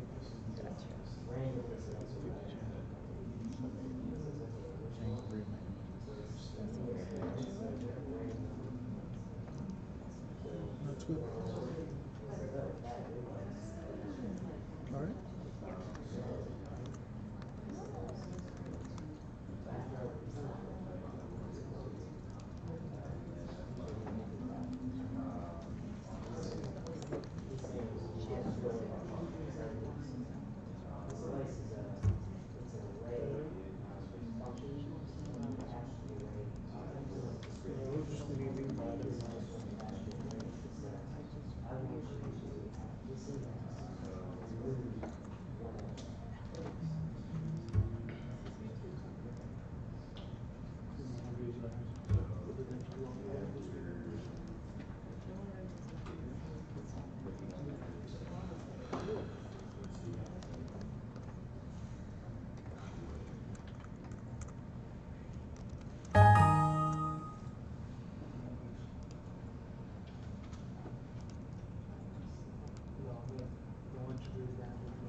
What else you got lined up for today? I was probably gonna do like I was debating arrays because that's super big and like objects and all that kind of stuff is kind of the next step. But I mean, they seem to be excited about this, so I mean maybe kind of let them churn on it for a while. It's up to you though, man. Kicking it, but we got tomorrow all day long, so. Yeah, it's up to you. Okay, I'd say let them churn on this because there's making games is fun, exciting, and then tomorrow we maybe see what they got, and then maybe make some even better, faster. Start talking more about control structures. Maybe get into game logic and how you would make logic stuff. You know, find some basic stuff. And play checkers. I think a little bit might be some basic stuff I could do. Some of those guys back there have all games. You seen it? Yeah, but they're stealing it. Yeah, you don't even know how it works. But we'll control structures are probably important. The most important thing on top of arrays and variables. So I'm gonna try to get as much game logic rolled into something simple as possible. You know, something along those lines I think would be good for tomorrow. That way you can really see. All right, I get it. You can show hide stuff. I get random numbers. I got it. How do I do business logic? Yeah, the business logic would be the game logic. Something along those lines. Yeah. But if you want to go over stuff for the No. last whatever. I don't have it. You done everything. Actually, I really like the exercise where you had the longhand, if. Just like, okay, I can eliminate 20 lines of code with one. That's the kind of thing that you need to teach them how to think. Yeah, gotta teach them how to think. And it tied in nicely with your concatenation example earlier in the day, so they should be able to figure it out. All right.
Yeah, I just wish I'd written it.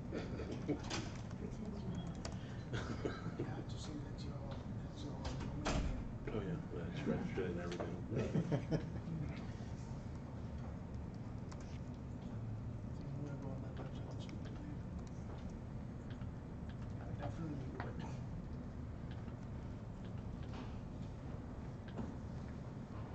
Or delete something or just keep walk around it. Play There's no, I mean, it's just. Why does it have a joker? Who plays poker with the joker? Exactly, and there's no draw or anything, it's just, you hit poker, it just draws 5 cards. There's certain variations where the joker acts as a, yeah. I think you get to, you could take that one. I think in Mississippi mud they counted as a second, or another deuce. Yes. Oh, that looks cool.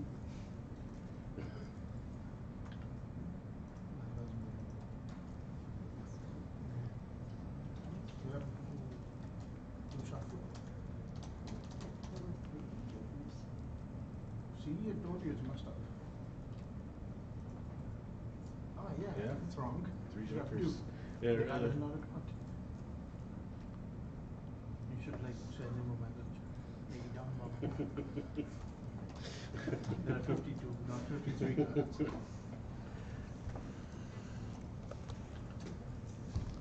wait, you don't know the count, I get it.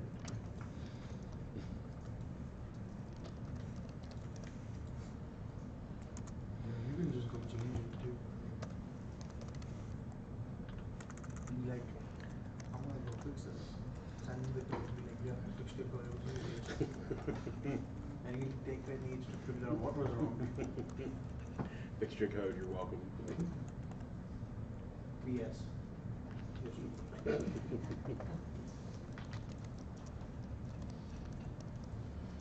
How did you do that? Which deck in the world has 53 cards?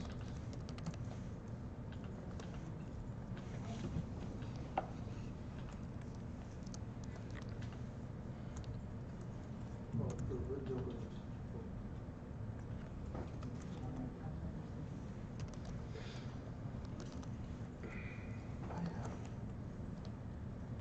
They give it to you as extra. Or sometimes they have a black card. In case you lose one, you have the same thing, and you can just draw what you want, or like, lay off them, or whatever. Most good decks come with the Third one's usually black, not a good one.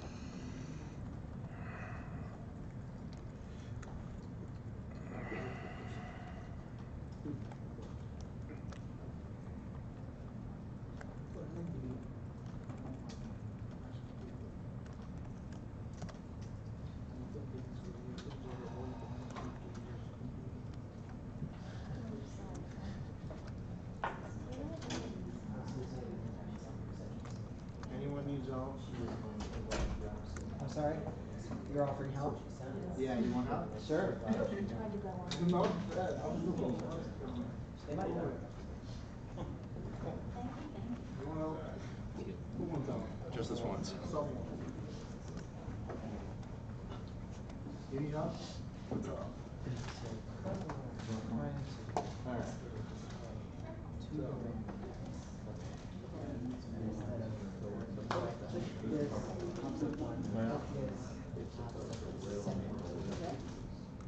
Right now, what is zeros?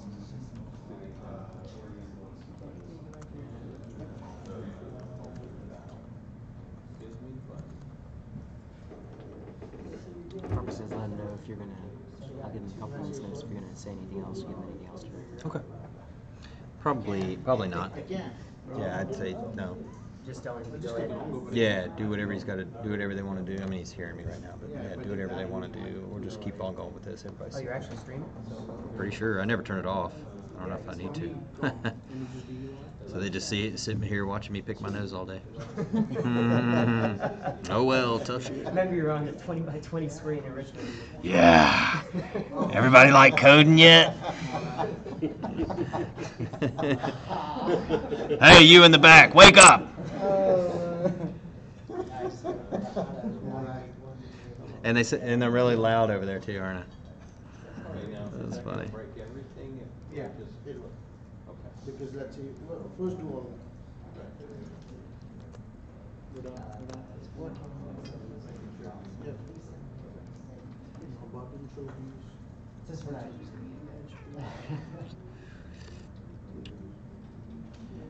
Oh, your source is empty. Oh, no, it's on. If we're committing to get, would be there. Yeah, it's right. Save it. I did.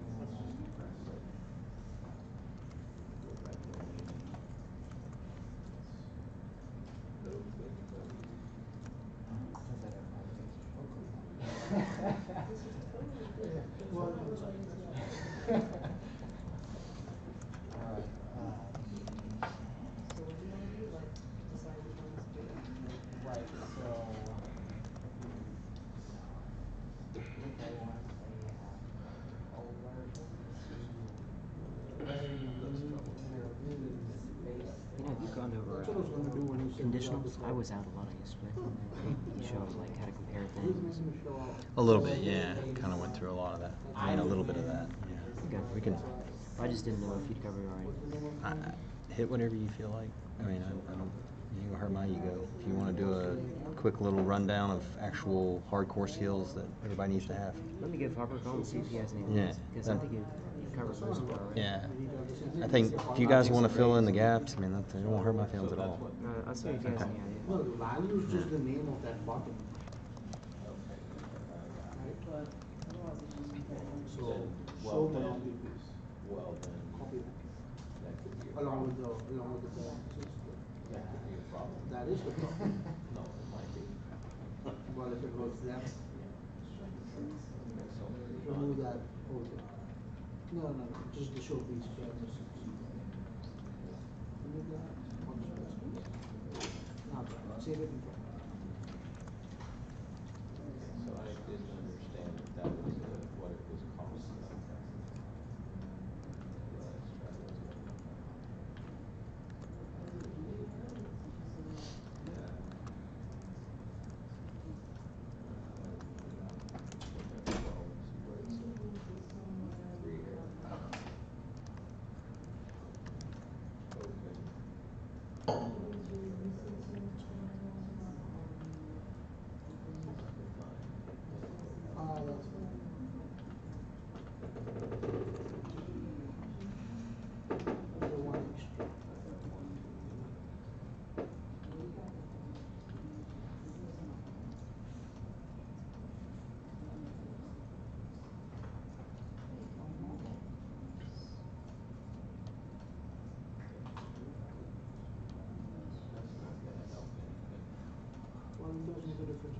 it's doing is it's closing in a bigger one.